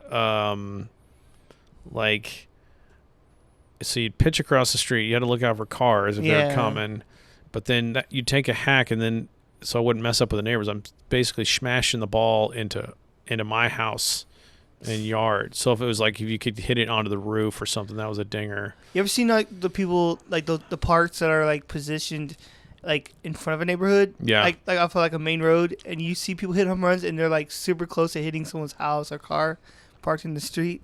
Oh man, you know what we should do? This would be good hip pocket because we had a guest this morning that didn't happen. Yes. But I got an idea. He said he's coming next week. He said some emergency happened today or something. But. I got an idea for a special guest. What's that? I'm going to text my buddy and see if he can call into the show right now because he was the guy that I played wiffle ball with growing up. Is this the guy I'm thinking of? Legendary wiffle ball hitter? You know what? I'll give a segment entirely to this guy and his athleticism because anybody who knows Steve, I know Steve. Okay, Steve in and of himself is kind of a unique athletic story, and I can toot his horn because I haven't talked to him in a while. He's gonna be like, "What the fuck are you doing?" Actually, I was probably like the worst athlete. A lot of these dudes I grew up with were really good. Like Chris Dixon was like he was so fast, and then he played football at Washington State. Probably could have been a fullback in the NFL, but Steve Jacobson, I don't know how tall Steve is, 5'7", 5'8". He's tall at 5'9", but not the biggest dude in height, but the fastest dude I've ever known. The fastest dude. And to give you an idea how fast he might have been, he played football at the University of Washington back in the old days when Napoleon Kaufman was there. And Steve was a kicker. And he could kick a 50-yard field goal like nobody's business. And they did like electronic timing of 40s. And he was the second fastest dude on the team after Napoleon Kaufman. The kicker. That's how fast he was. Jacobson was a freakish athlete. He didn't really play baseball that much. Wasn't that baseball player's name played for the Mets? Kenny Dykstra, wasn't he? Lenny Dykstra was. He was 5'8" too, I think. Dykstra is an interesting. He had a fucking attitude though. A very interesting rabbit hole. He had an attitude. So he was like, he started taking steroids, and you know how that goes. But that's not the point. The point is. Too funny. But yeah, so me and Jacobson would play wiffle ball in the front yard forever. Seattle native. Yeah, Jake was good. So I mentioned, his dad we called Damage, right? See, I don't have any friends to call up to bring back old baseball stories. I don't talk to any of them. Well, Jacobson he would just like show up, and he showed up one time when I was playing summer ball in New York and just hung out for like 2 weeks. We were about to throw him in a uniform, put him in a game because Steve was so fast that he was the type of guy that would like take a big lead off a second, and then you'd like pick to second, and he'd just run to third. And by the time the second baseman, he's like, I'm in the middle of a class. He's a teacher now. Like by the time you like figure out you got to throw the ball to third now, he's already sliding in a safe. The guy was wheels. He just his turnover rate was phenomenal. It's like those people that when they lead off, they're halfway between the two bases. They're just way out there. They're like, I want to get fucking safe. Go ahead and try to throw. You should tell them, step aside. Cancel the class. Everybody just talk amongst yourselves. Yeah. So yeah, Jacobson was kind of a freak. He got we're at like 1 hour and 20 minutes. But yeah, he was highly recruited as a kicker because not that many dudes in high school can just straight up kick a ball that far. And I don't know if it comes from like a soccer background. Yeah, man. I was watching this cool video the other day of like this kicker. It was like really windy, and he was kicking with the wind, like against it. And dude, it was cool. Like he kicked it, and it fucking had this really wide curve, and he came back in and made it. He was recruited a lot. He liked Oregon because Oregon had two-tone AstroTurf, light green and alternating dark green, and he just thought that was the Have you coolest ever thing played on AstroTurf? Yeah, we had turf at Lubbock Christian on the infield. It is the worst thing to fall on and get tackled on. In Mesquite, there was like, and I think it was, I can't remember what grade I was in, but some friends and I went to the high school there. Yeah. Mesquite High. What's up, Skeeters? Anyway, we were playing football in there, and it was AstroTurf at the time. Yeah. Oh, it's like concrete, man. It hurts. Yeah. It hurts. AstroTurf technology has come a long way. Mm-hmm. It was actually not that good. Because you had in Philly, you had that their old football stadium was turf. Yeah, I mean, but these dudes were like putting down, which was just really short fibers of plastic. Yeah. And then maybe your only padding on top of the concrete was like an inch or less of rubber, and then you're putting $1 million athletes on it. They did that. The Cowboys did, like, the Cowboys turf apparently at the old stadium, Irvine, was the worst turf in the NFL. I remember, because I'm from Dallas, right? I was driving by the old stadium in Irving, and you see it's like right there off the highway. But yeah, I never went to a Cowboys game. I'm taking this thing off. Fuck them, man. Yeah, I mean the turf apparently, and if I don't know who it was, like Emmitt Smith or something, like these dudes played on it. It's like, okay, so you're gonna pay dudes like Emmitt Smith and Troy Aikman millions of dollars, but you can't come out of pocket $800,000 for some turf that'll save knees and ACLs. That's probably why Aikman always was hurt, always had concussions, dude, because that shit was like getting slammed, getting thrown concrete, down. Man. Yeah, nothing. But now it's all like soft and looks way better. Think about how I felt getting tackled in my little silky shorts on that thing. Oh yeah, you get a good turf burn. That's gonna last. That's gonna last for months. You see, like those football players, they wear like that long tape on their bottom of their arms and stuff. Like that's so bad because it just takes like a layer of the skin off, and the scab gets all icky because it doesn't like. It's just like, oh man, it's gross. But yeah, good turf burn. Speaking of turf and stuff like that, how do you feel about indoor baseball stadiums like Toronto or the Rays? Like it's like an indoor stadium, because I personally don't like them really. Yeah. Especially like who they have like everything's turf, but just like a little bit around the bases is dirt, and that's it. I don't like that. Oh, I'm just gonna off. I don't know what I'm talking about, Earl. But initially, what I'm saying is my mind wants to hate. Like I want to hate it, but then I get nostalgic. Like the old Twins Dome? Yeah. Because then they kind of meant something just because they're retro. So the Sky Dome is kind of cool. When that thing first got built, it was... this is all I remember. It was like, oh, there's a hotel in center field. Like, there's like a hotel up there or something. I don't know if it still is, but it was. And then some dude was banging his old lady during a game, and everybody in the stadium could see it. Was that in Toronto, right? That's Toronto, yeah, right? Yeah. So they still have those. There's a hotel there? They still have them. The hotel facing the field, like pretty much in the ballpark. That's a hilarious story. And so you got domes like that. And then I grew up going to the King Dome, which was ugly as hell. And I'm actually,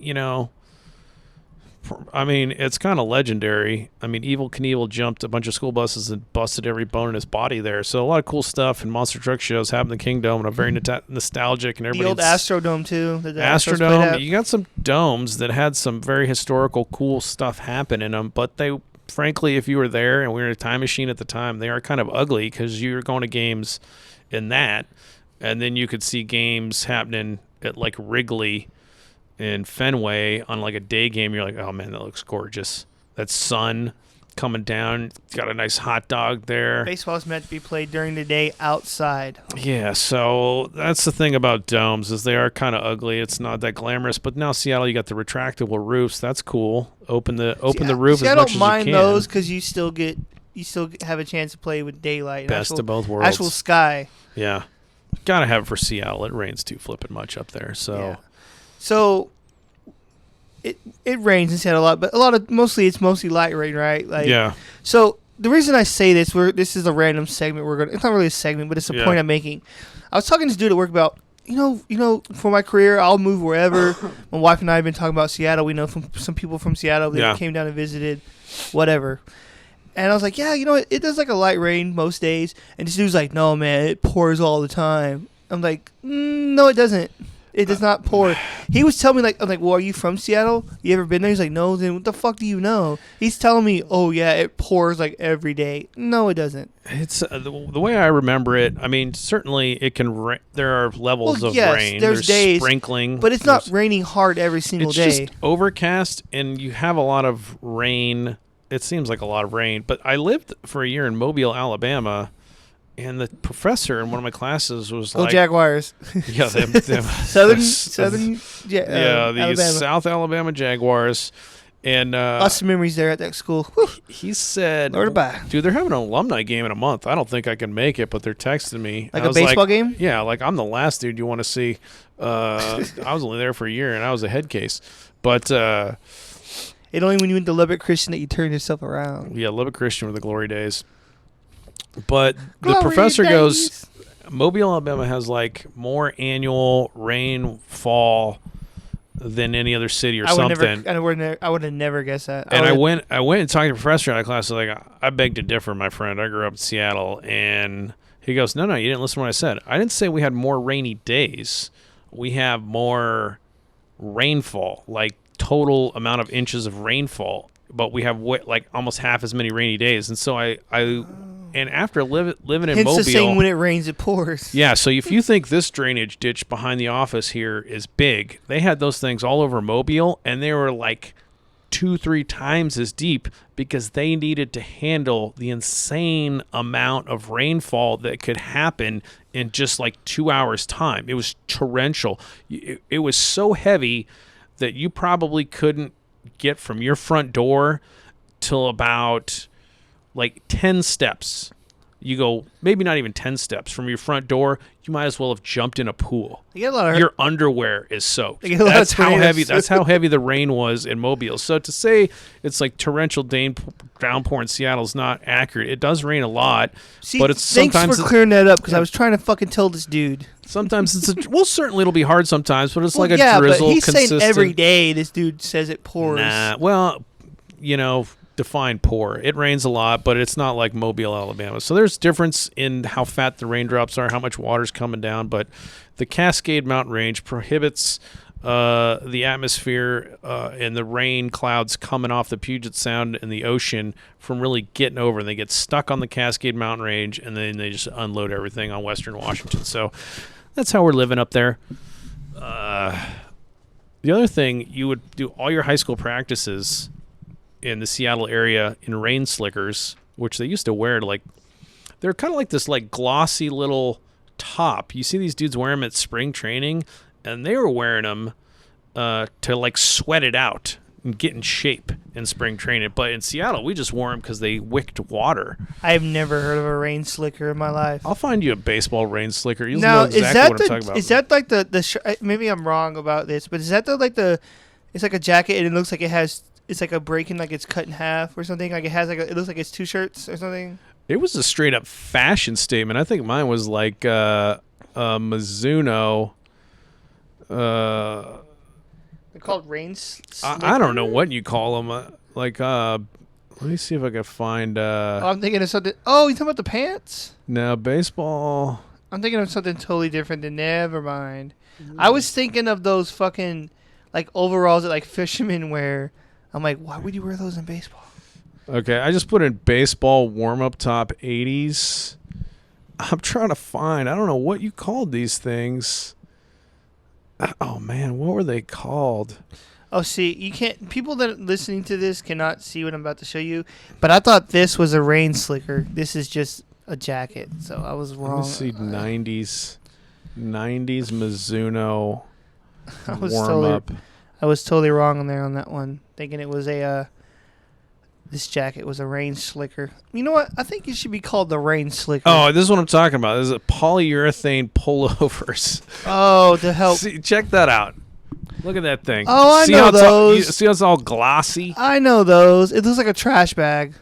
Yeah, it looks like a trash bag. I know what those are now. Okay, but I didn't know what they were called. That was high baseball fashion in the 90s, and you basically had to have one of those to play baseball in Washington because you're going to forget about your game getting rained out. Like, you ain't even practicing if you can't practice in the rain because it rained every day. So we would do that. And the other thing that was hilarious was you could tell if people had been to a Mariners game that year because what you do is you could get those little plastic caps, not the ones you put nachos in, but basically the same quality of plastic. Yeah. And then the little ring was like this stupid little plastic thing that would always break. It almost looks like those like helmets. It was like a catcher shell. Yeah. And so we Third had basemen those. used to wear those, like the coaches, until they had to start wearing full-on helmets when that one guy died, when he got that drive, that ball hit straight to third base and pow right in the head, and unfortunately killed the guy. But yeah, it was like a catcher shell, but you get them at the Kingdom for whatever $10, and so you get your favorite team, and you were wearing a Mizuno slicker. I called them slickers. I don't know what they're. I guess they're warm-up tops. Must be Seattle talk. Yeah, Slicker. glossy Mizuno warm-up top and a plastic, like fake catcher shell from the Kingdom, and that's how you practiced high school baseball in Washington because you were getting rained on every single day, pretty much. So that's kind of hilarious. Hilarious walk down retro lane. What were we talking about before that? I don't even know. Okay? We're talking about Jacobson. He can't call in. This is what happens when you have like a real job. I don't know why I thought of this just now. This has nothing to do with rain slickers or any other thing we're talking about. But we were talking about Pedro Martinez earlier, and this thing came to mind. It was the funniest thing ever. Do you remember when Pedro Martinez pushed down what was his name? Ron Zimmer? Don Zimmer. Yeah, because the fight broke out. Was it the Dodgers or somebody? Yes. And he like just shoved him down. I was like, that's fucking awesome. He's like, I don't give a fuck who you are. You come charging at me, I'm going to push your ass down. There was go to hell, Zimmerman. There was, and I think Pedro felt bad about it because Don Zimmer was an old man. I keep calling him Ron Zimmer, and his name's Don. Don Zimmer. Okay, so this is. I'll read the story to you. Don Zimmer's kind of also an interesting case study because all I know him as was like a bench coach forever with a huge tobacco chaw and just kind of that Don Zimmer vase. That was just like my era of knowing him. But he was a player, and if you go back and look at young Don Zimmer, you're like, oh, it's like that's what he looked like. But there's an inside story on the Pedro Don Zimmer confrontation when everything broke out, because like whatever it was, I think it's when like A-Rod or somebody got beaned in Veritech. I forget exactly, because the Yankees Red Sox are always going at it. So he says he never felt worse in the moment. Is that old Don? No, that's Lou Piniella as a player. He goes, there hasn't been a moment any other where I felt worse in my life, I would tell you. He says that moment. And what happened is let's see here. The benches got cleared. Everybody was scrambling, and he said he was in the bathroom. Pedro was in the bathroom. When I came out, the brawl was already happening, and I'm zipping up my pants trying to see what was going on. And that's when I hear this mumbling behind me, and I see Zimmer rushing towards me, and I'm like, what? And then when Zimmer reached Martinez, the longtime Yankees coach told Martinez words that he said he didn't expect from Zimmer. Martinez then added that when Zimmer tried to jab at him, he pulled it, and that's what caused Zimmer to end up on the ground. Let's see here. So it was the Yankees, right, the game? Or was it? I thought it was the Dodgers for some reason. Yeah.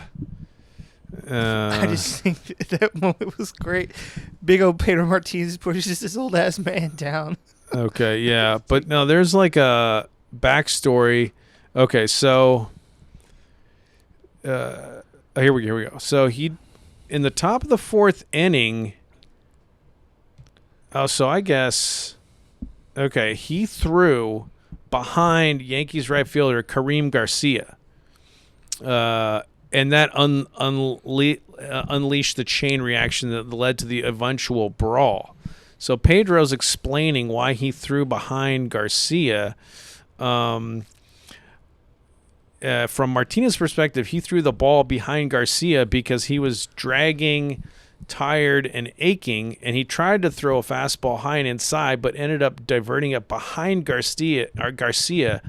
So he threw a fastball behind Garcia. And that led to Garcia trying to take Boston's second base out during a double play attempt.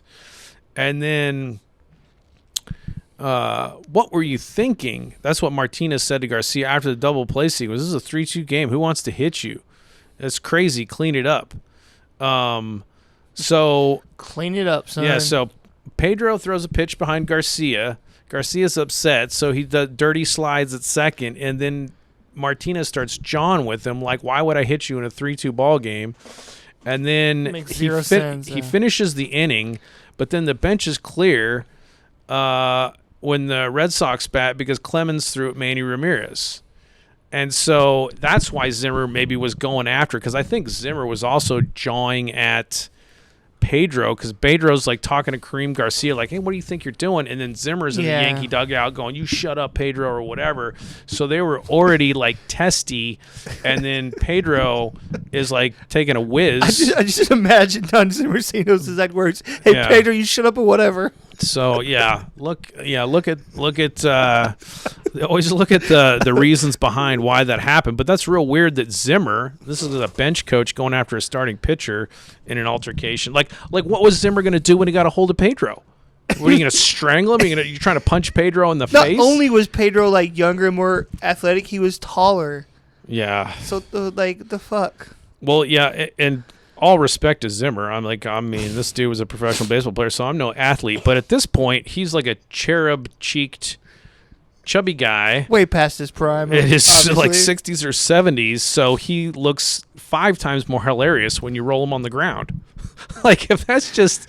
Like, because he is so round, he's gonna roll. I saw no disrespect there. Yeah. I don't care how legendary this guy is. If you come at me, I'm pushing you down too. So great. Like if you, for example, Turnstile there ever gets the nerve to come charging at me. Yeah.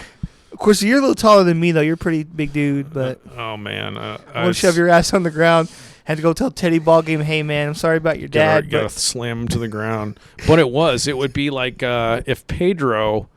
I don't know if he had like Kempo training or some sort of mixed martial arts training, but used their body weight against them.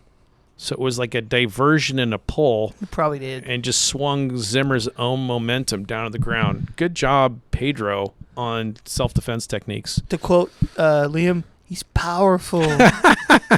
He is powerful. He pushed him down. Goodness gracious. Well, this episode is turning into good stuff. We got Vitali, which is also known as Vitilla. Looks like an awesome game that we need to play. Like, well, are you guys talking about 2 different things? No. The perfect, it's example, because, I couldn't remember Ted Williams being 9, like an idiot, even though I named my child after him.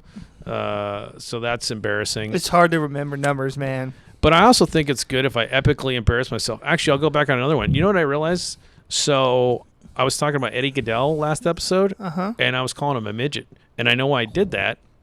What's that? You're not supposed to do that. No. That's not PC anymore. They're little people, I believe, is the proper yes. what they prefer to be referred to. And I want to, I just want to say the right things. I don't have any ill will, but the article said it, and so I was like reading it off, and I think it used that word, and so I just kept using it, which was very un-PC. But as with everything that's coming out of my mouth in real time, we can't rehearse this, and I'm going to get tons of stuff wrong. And that's just how it is.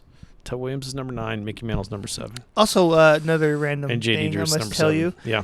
So back in 2008, I think 2007. Yeah. I don't know, somewhere in there. I worked at Target. We had a softball team, right? We played different companies and stuff. I asked for number 12, right? What happened? Here's where I'm going. So I get my jersey the day of when we play. I guess what number I ended up with? Number 13. I said, fucking A-Rod's number? Are you kidding me?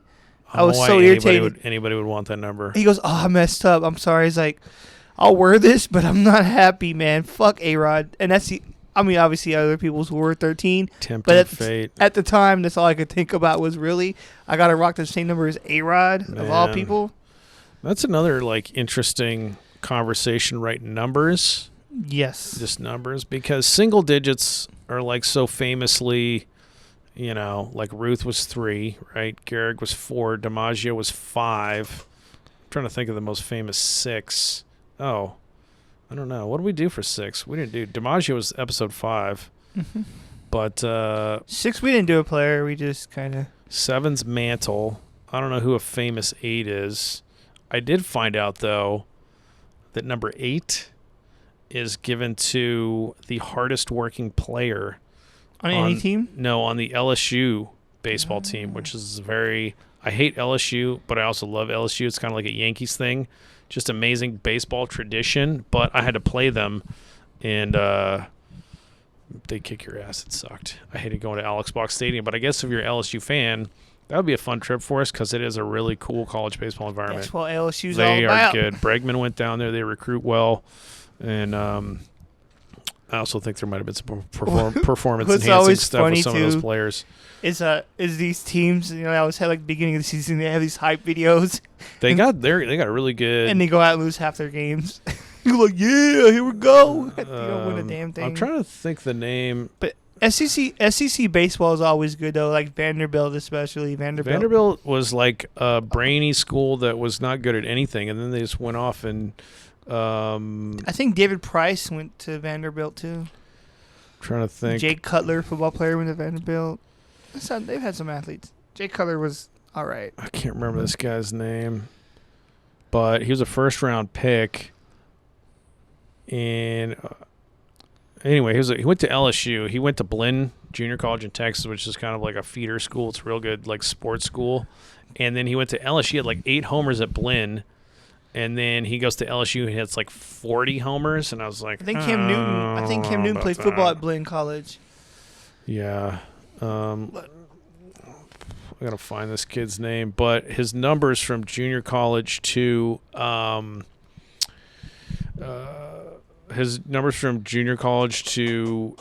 didn't necessarily add up. And this is me again trash talking about dudes who I know are better than me and everything, but I was like, you gotta be careful. If you're drafting that, which and I think it would have been probably about 1997.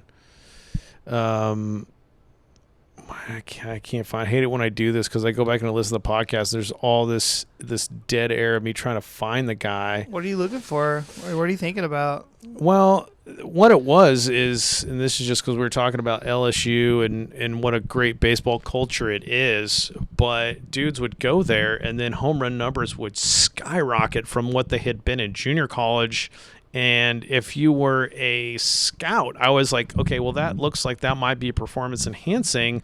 Is that dude going to maintain that level of power in Major League Baseball? So they have a small stadium. Is their home run wall like short or something? No, it's Alex Box is pretty standard. I'm gonna find it. Here we go. The guy's name was, if I can find it, 97. Brandon Larson. Finally found it. Oh, okay. Brandon Larson. So Brandon Larson, I believe, went to JC, but his numbers at LSU and junior college were quite different. So I felt like there might have been something happening there at LSU that was in his Wheaties, but way better than me. And LSU, like I said, I hate them because they're good at baseball. But number 8. Back to that point, back to numbers. Number 8, you get that if you're the hardest working player at LSU, which is a super cool thing. Alex Bregman went to LSU. He did. Yeah, Alex Bregman was awesome. I'm a big Alex Bregman fan. That's the thing. The Astros got tainted because of the sign stealing, and it kills me because there's dudes on that team that are really good baseball players. I didn't realize Aaron Nola went there too. Oh yeah. Damn, they've had some. I just didn't think LSU. LSU's so good at baseball. I'm just not like a huge college baseball follower, so I don't really know a whole lot. Back when you play, you remember all these guys. UT is great for that. It's kind of cool. Houston Street, the closer they had, he went to Texas. He was really good. Houston Street. I don't even think that dude played minor league baseball. He went straight from UT right to the Oakland A's bullpen. I remember him when I was younger because there was a short while where I was watching college baseball, and I remember Houston Street with Texas. Houston Street was lights out. But yeah, Brandon Larson did not. What was that pitcher? That pitcher, he ended up going to Strasburg, Steven Strasburg. Yeah. Yeah. Arizona State or something like that? No, San Diego State. San Diego State, that's right.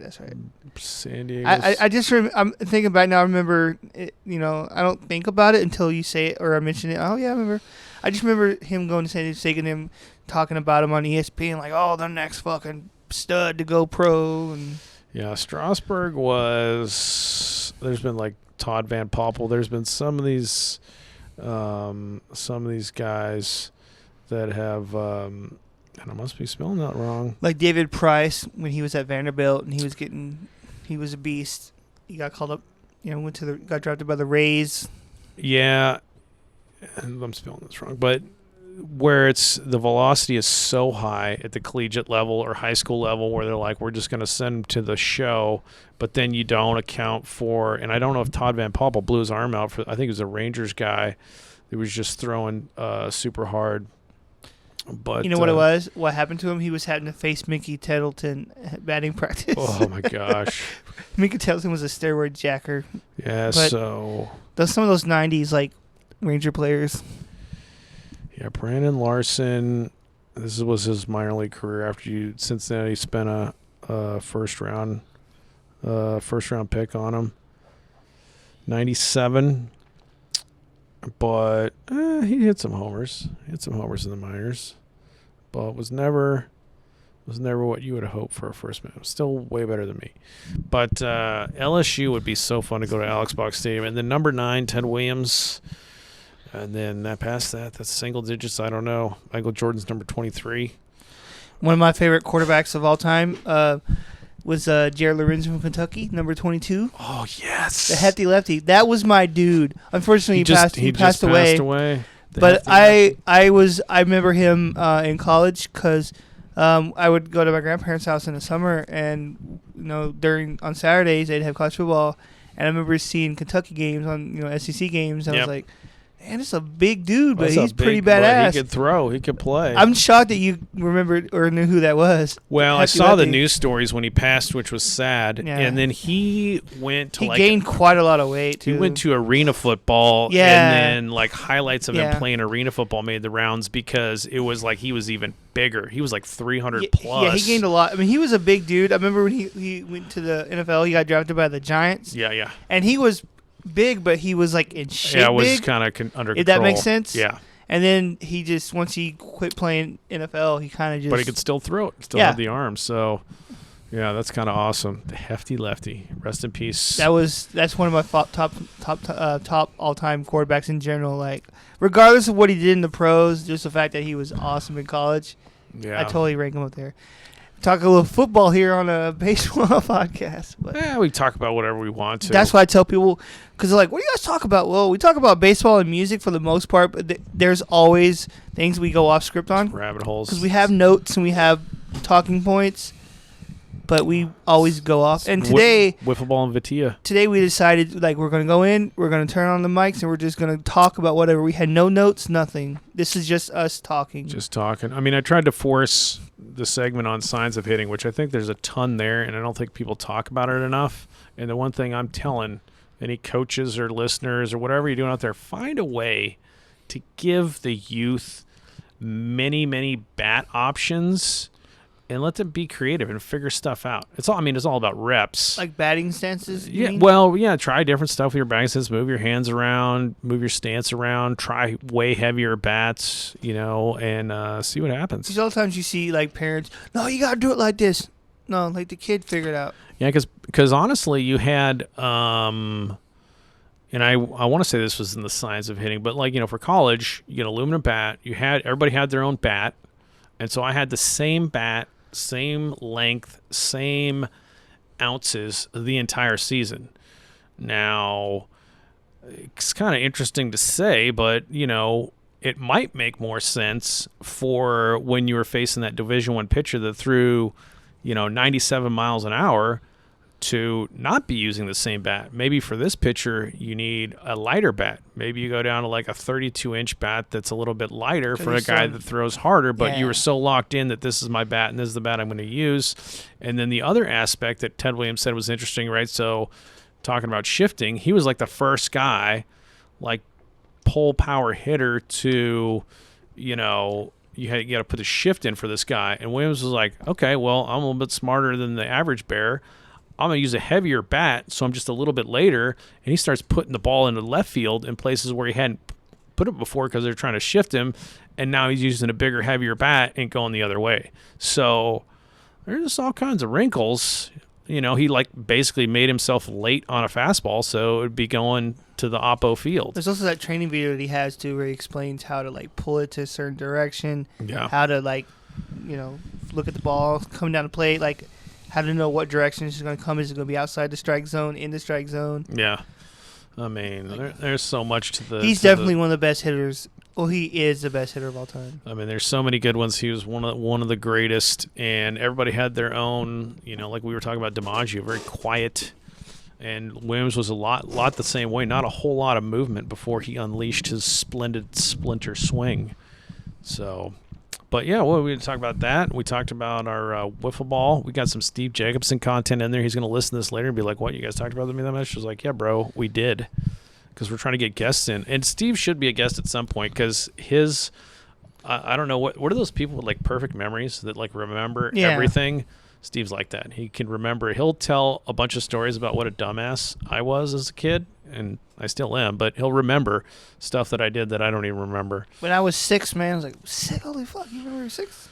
Dude, me and Jake were always doing something. But yes, and then Spencer was a good athlete. I think he was like leading his collegiate league in punt returns, and then Dixon was like Division I recruit, and then Jacobson went to UW for football, and then he transferred to Washington State. But he was an amazing kicker, phenomenally fast person, and generally he was really good at basketball. Actually, it's probably his best sport, or his favorite sport he liked. But, Steve Jacobson. All right, bro. And considering Steve's going to listen to this, love you, legend. Buddy. He's a legend. Even I know about him, and I'm from way down here in Texas. He was so fast. It's hard, and like I guess when you're like a little kid, because like we played soccer like 3rd grade and shit. We started doing this, right? So you just needed like one kid. You just needed one fucking good kid, and your soccer team couldn't be beat, and that was Steve. So like I think we were the Stingers. It was awesome. It was like all the other kids, we love going to practice and playing because we're probably going to win because we have fucking Steve and he's going to score all the goals. You were more focused on your rap career, so that's understandable. It's like, I don't know. Here's one. Well, that's kind of a gross story. But when you're like a little kid, shit's crazy like that. But we had some good players, but it didn't really matter. We had Jacobson. So that's all you need. Dude, he was so fucking fast. He dribbled by everybody, and you just go up there and score, and you just win the game every time. I don't know if there's like some World Series championships or if we ever won it, but we probably did. It's because Jacobson was wheels. So anyway, what do we do? Want to do some minor threat, buddy? Yeah, let's do it, man. Let's do some minor threat. Here's what I can say about minor threat. So get the phone fired up here. Oh, I need my stand because I got to do things hands-free. They were around for like 3-4 years, right? Something like that. So They weren't really around for long. Ian Mackay, pronounce his name. I say it wrong. I just say Ian McKay. I don't know if that's right or wrong. If you're listening to this, because I've heard some people say Mackay and McKay, and who knows how the fuck that dude actually pronounces his name. I was looking it up because I know he doesn't like it when people do it, but it is Mackay. So it's Ian Mackay. Like I want a piece of pie, but I want a piece of Mackay. Ian Mackay. So minor threat, I mean the great band from the history Washington, of punk. DC. I don't know, but I know the DC punk scene was awesome. Minor threat is definitely up there in the history of punk. Yeah, and really the beginning of, and everybody's heard of it, like the straight edge movement, right? So like I think there was certainly punk. You had like Sex Pistols and things like this. I was straight edge for a short while. I was like, I'm straight edge. And I believe the straight edge comes, I think that's the name of the song actually. Yeah. So that came from these dudes because they were throwing shows DIY, and Mackay's like, honestly, we had trouble booking gigs because, bar wants to book us because everybody comes to show, nobody's buying a beer, right? And everybody's straight edge. So there's like, dude, you got to do it in like church basements, you got to do it in your garage, stuff like that. So yeah, it was but it was a pretty hardcore scene. So now you got this like alt music scene of dudes trying to stay clean and crazy hardcore dudes wearing combat boots or whatever, and then they're not doing those fucking Doc Martens. Yeah, they're not even flipping drinking. So yeah, minor threat. But there were so many like hardcore bands that were like not aggressive, but then you always had those 1 or 2 assholes that would come to shows and just fuck everything up. Right? Yeah, that's where they're just like, Everybody's here having a good time. Let's just go in there and ruin it for them. Let's just start shoving people really hard, start fights and shit for no reason. Yeah, Mackay and I'm talking like I lived it or something. Jeff Nelson. Yeah, and I don't want anybody listening to this to think that I lived it either. I'm a poser. I just think it's... I was born in 86, so by that point, I was not even old enough to admit it. I'm a poser. Anybody knows me was like, dude, you weren't into punk. I was like, I got into punk later, and one of the reasons I got into punk later... I got into punk in high school. Because of Minor Threat. Okay. You used to like the aggressiveness of it? Yeah, and it's mainly... Everything with me kind of comes back to comedy and humor and stuff that I just think is outrageously funny. So Minor Threat, if you YouTube it, there's tons of stuff on YouTube. But there is one... there's some footage from some of the gigs that they played for Minor Threat, and if I can find it, it's a scene. It's a scene that if you went to Minor Threat at Buff Hall. Okay, I want to see how long this footage is. So there's like 33 minutes of Minor Threat at Buff Hall. Please check out all 33 minutes of it.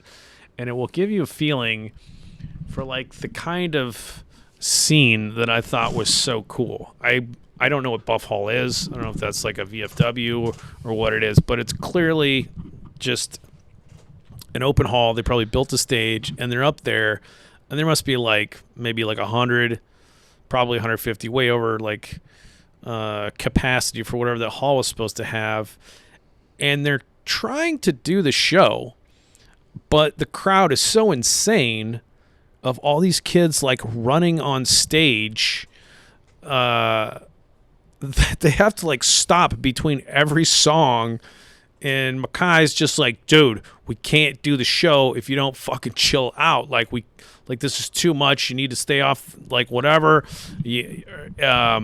So he's like giving crowd control announcements throughout the course of this 33 minutes. And they're so fast and hard that you can see all the kids are kind of just like, yeah, whatever. We're just waiting for you guys to break into the next song.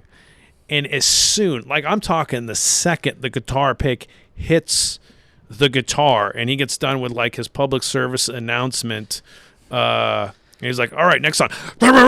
Like the entire room goes from sitting kids to total chaos. There's like bodies flying. People are doing front flips off the stage. It just goes into instant chaos. And like if I was a 16-year-old kid there, I was like, this is fucking crazy. It's fucking crazy. Okay, so like people should behave, right? Mm-hmm. At shows. But at the same time, I feel like back then, with hardcore music and how it was, if you start a hardcore band and you go to play shows, you should know that's how it's going to be. That's how it's going to be. Like a 3-4 people band, whatever, cannot control a whole crowd of people. Like you should know going into that how's it going to be. You know what I mean? Yeah, I'm just putting on Minor Threat at Buff Hall on and little mute known fact, so you can see. One of the guitar player is also the guy that's in Bad Religion.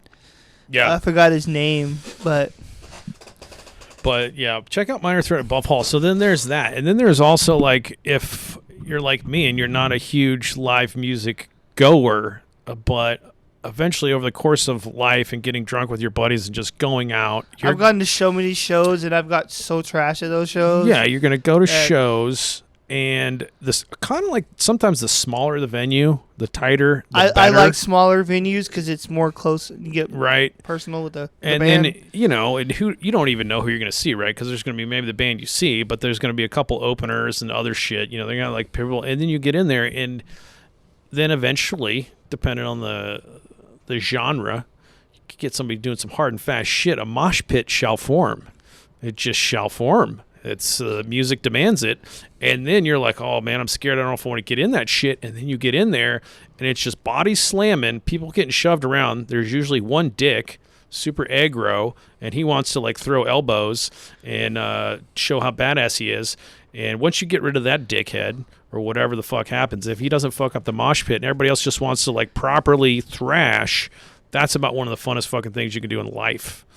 So there was this. There was originally it was like a punk and ska venue place in Dallas called The Door until fucking metalheads bought it and turned it into a metal club. Darn it. But anyway, so we used to go to this place and see punk and ska shows all the time. Yes. But there was always this one dude or a set of people. It was always one or two at a time. Mm-hmm. They would come to these shows and start doing these metal fucking leg kicks and swinging their arms.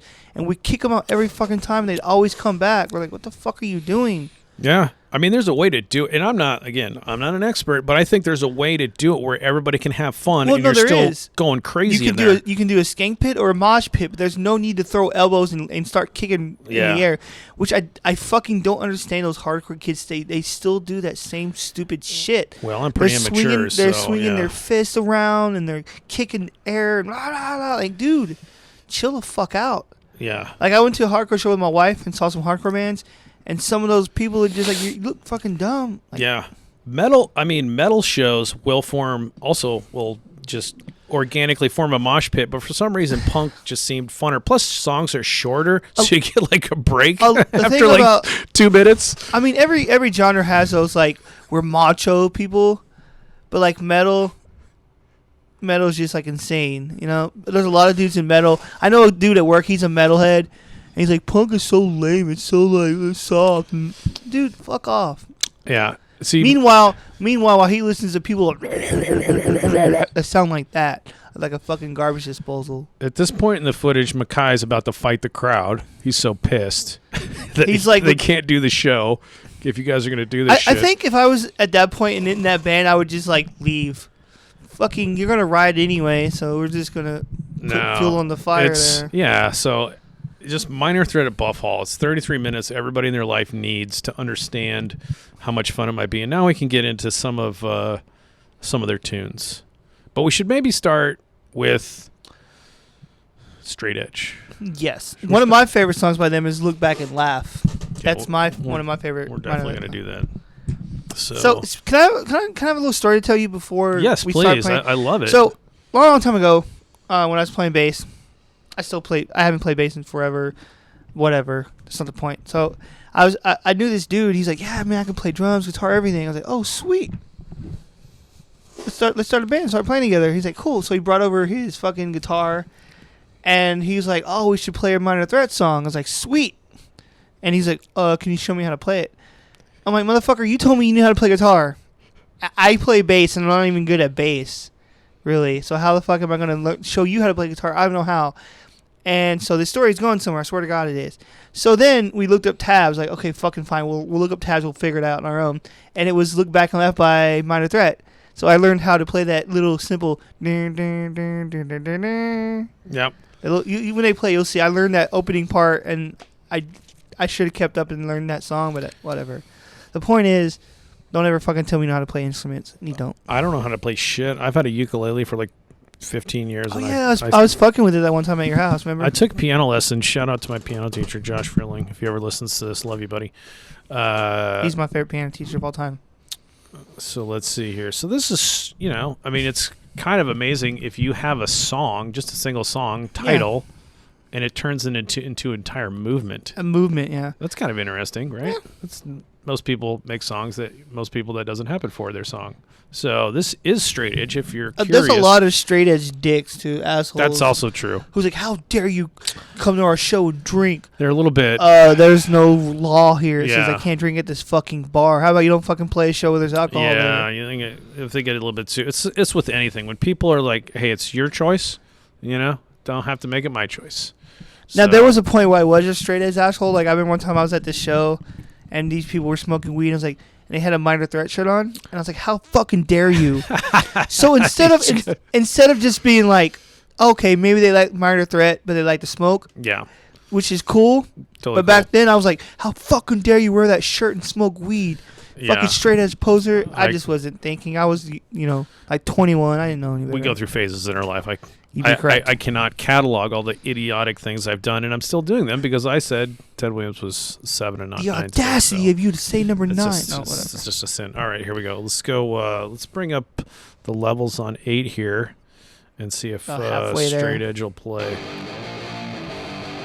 We just got to play it louder.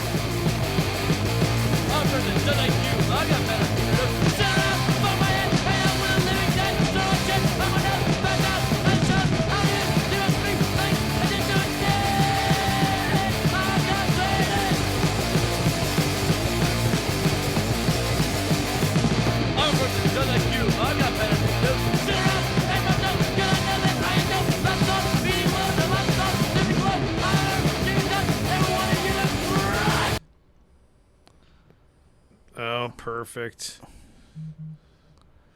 That was quite intense. So that was a good time for that to happen, but I was like, the song's almost over.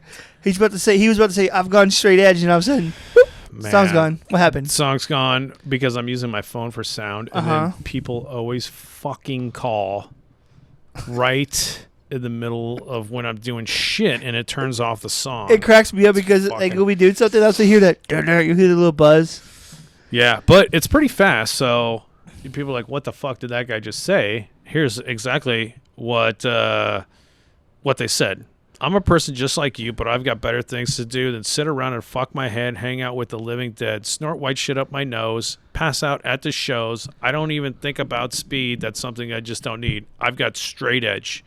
And he goes, I'm a person just like you, but I've got better things to do than sit around and smoke dope because I know I can cope.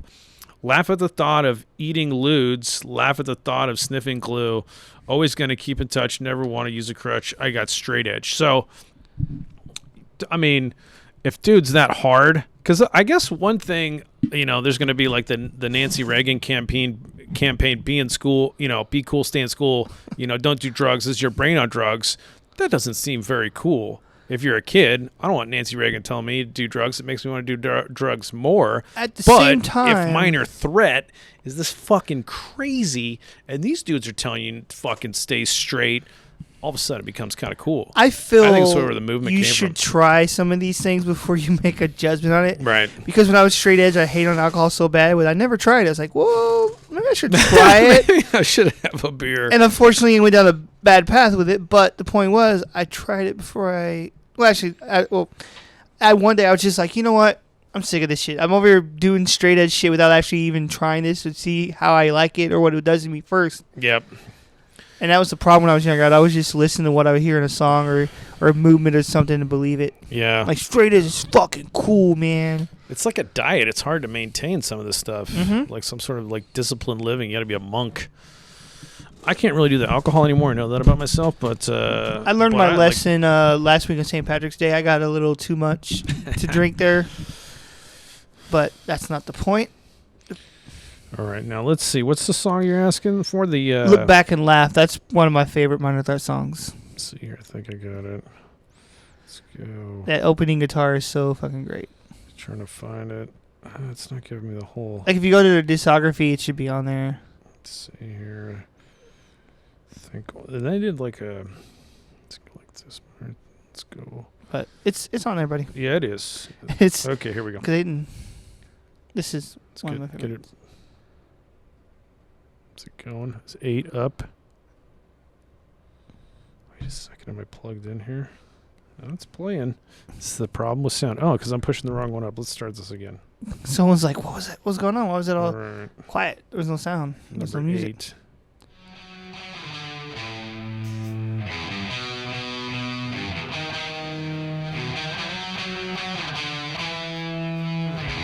want to tell you a little story, and it makes me warm inside. It's about some friends growing up, and all the things they tried. I'm not talking about stable shit, and what was something more. I think it was too much dreaming, too much to hope for.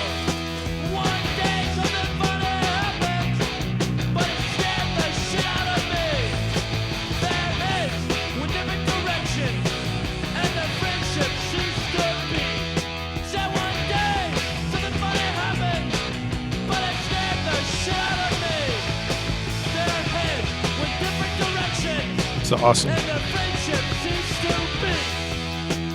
Some days we'll look back and laugh.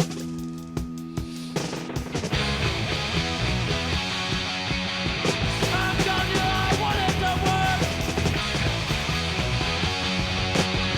I don't like being hurt. Something right inside, and I can't always put it aside. What can we do? What can we do? Survive.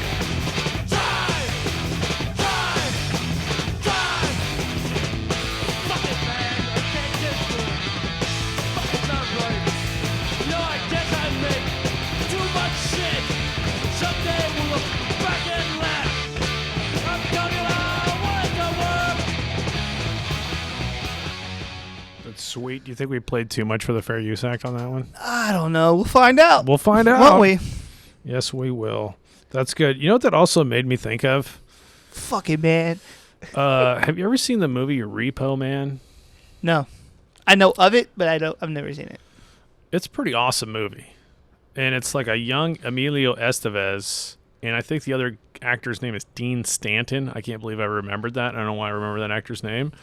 But punk music, it's very 80s, and it's right about the time punk was, really starting to become this underground force.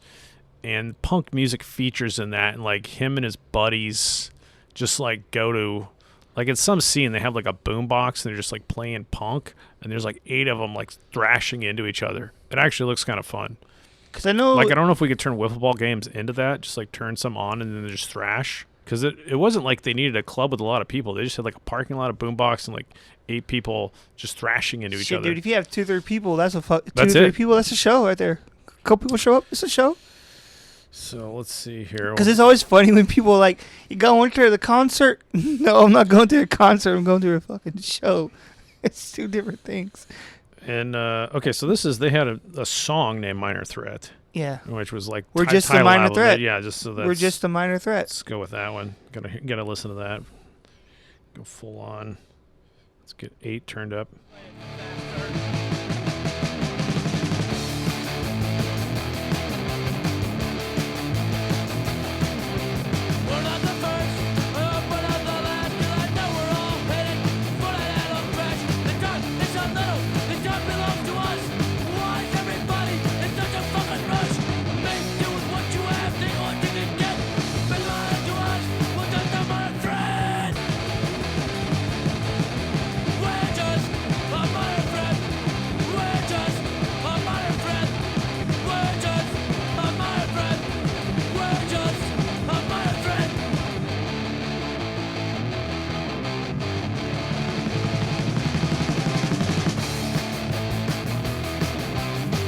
Nice. One day we'll get our hardcore band going. I don't know. I don't know if it's possible. I don't want to undersell the musical capabilities, but I think just because you don't, just fast and fun, fast and aggressive, and it's more about the. Because a lot of people say, "Oh, punk's easy to play." Well, maybe, but like, it's not as simple as like picking up a guitar and fucking. Yeah, there's a lot to it. You got to write the lyrics. You got to come up with the riffs. It's not as I'm not saying it's easy, but it's granted. Maybe some of the riffs are easy as far as like chord structures and shit, but that doesn't mean like they picked it up and right away wrote that riff in one go. Yeah, I guess I would say like if you're doing like a Rachmaninoff solo on piano, probably more difficult than the chords you might need to know for some punk songs, but is what it is. Let's see. Punk is the most honest music there is. So I love it. So they had 83 out of step, 84 first 2 7-inches. We're not the first. We're not the last. We're all headed for the idol crash. Yeah. But whatever. So we're gonna do. You know what? My wife's also a huge Minor Threat fan too. She likes the Minor Threat. Yeah, she loves Minor Threat. That's good stuff. Let's see here. Pick a random song or what? Salad Days. Oh yeah, that one's cool. Quite popular. Quite popular. We'll go back to the salad. Oh, what happened there? It's always helpful. Either I'll get a phone call or my phone won't work, so that's always good. Okay, let's fucking the Deaner's trying to get a hold of you. I don't know. Hey man, come party. It's like, what time is it? 12:30 something? That's too damn early. Good. How long have we been going? Let's check the time on our thing. Too damn early to party. Oh, we went over 2 again. All right, we'll do one more song and wrap it with our outro. That's what we got to do. All right, here's Salad Days.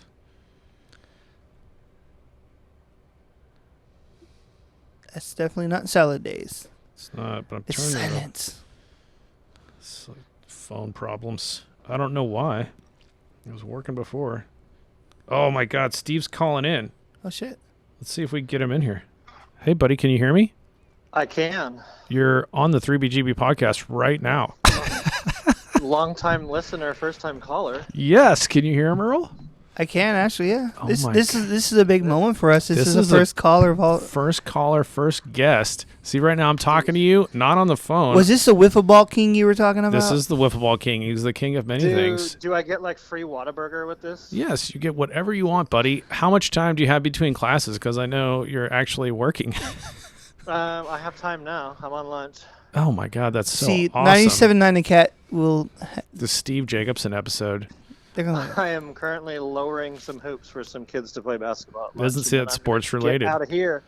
Okay, I know, right? so here's where I went. I diverted down the Steve Jacobson rabbit hole because we were talking. This episode was initially science of hitting, and I forgot that Ted Williams was number 9, not number 7. So I'm talking hitting techniques, and then Earl is coming in, and he starts talking about Vitilla, which is the bottle cap game played in the Dominican Republic, but I like to call it Vitali because I'm always thinking about Vitaly Klitschko and the Ukrainians fighting off the Russians right now.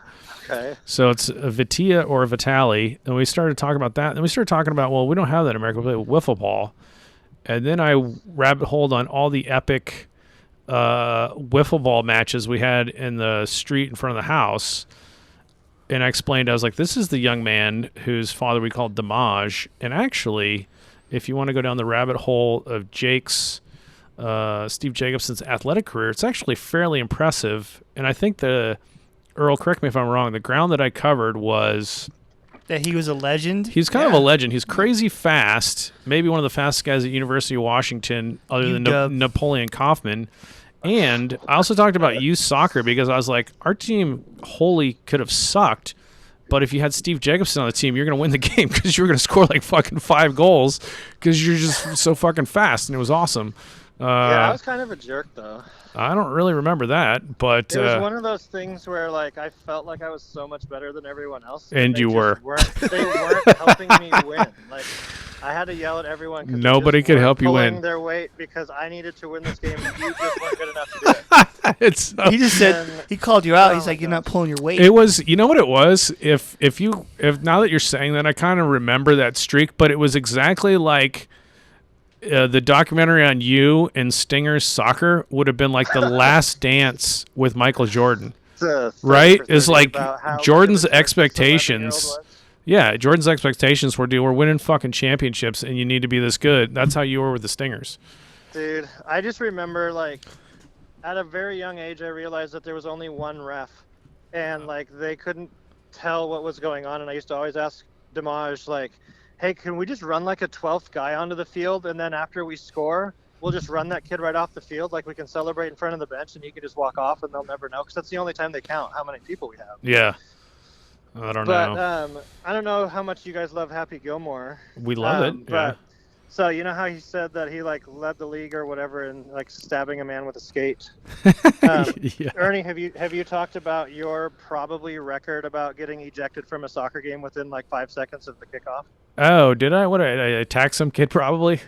Yeah, you punched the kid in the face because he thought he was being annoying.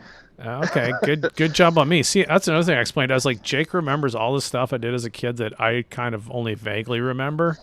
Yeah, well, I thought it was the coolest thing ever. Well, that kid might have had it coming. We don't know. I that. lost my mind, and I was like, "There's no way we're gonna let Ernie like get kicked out and still not win this game." So.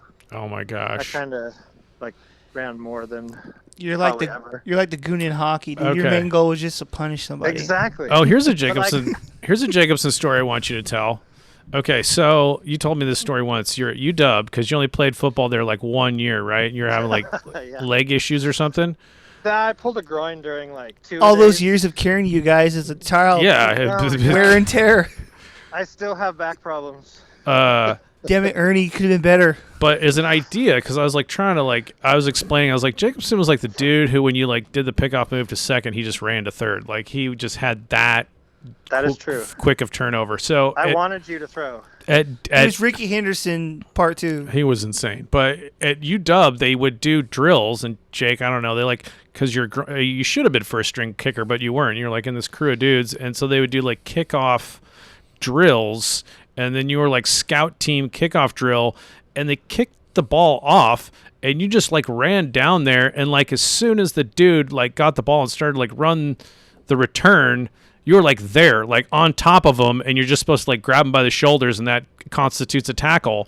And so, like, you're so fast, like, you just sprinted down there, grabbed the dude, and the return team coach was like, what the fuck? Like, how did this guy get down here so fast? Like, somebody blow this kid out.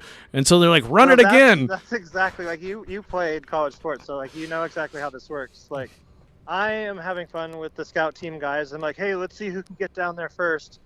Not realizing if I actually get there, everyone's going to get reamed out. Probably including us, right? So I get down there, I tag the guy down, and there's just coaches just littering the field with expletives, just yelling at these guys like, you're going to let this dude that weighs like 160 pounds like run down here untouched? So like the next time, I think there were about 3 different dudes that were ready to hit me the next time we ran down the field. It's like, yeah, not doing that again. Dude, legend That stuff. was a mistake. I thought I was going to catch some positive attention for that, and not. No, it went the other Not way. like, right, exactly. It's like, why are you doing that, man? I'm going to murder you next time. So who else was on that team? You had Napoleon Kaufman, and who else was Oh, my there? gosh. Well, Damon Heward played for the Chiefs for a few years, like bounced Okay. around as a career backup.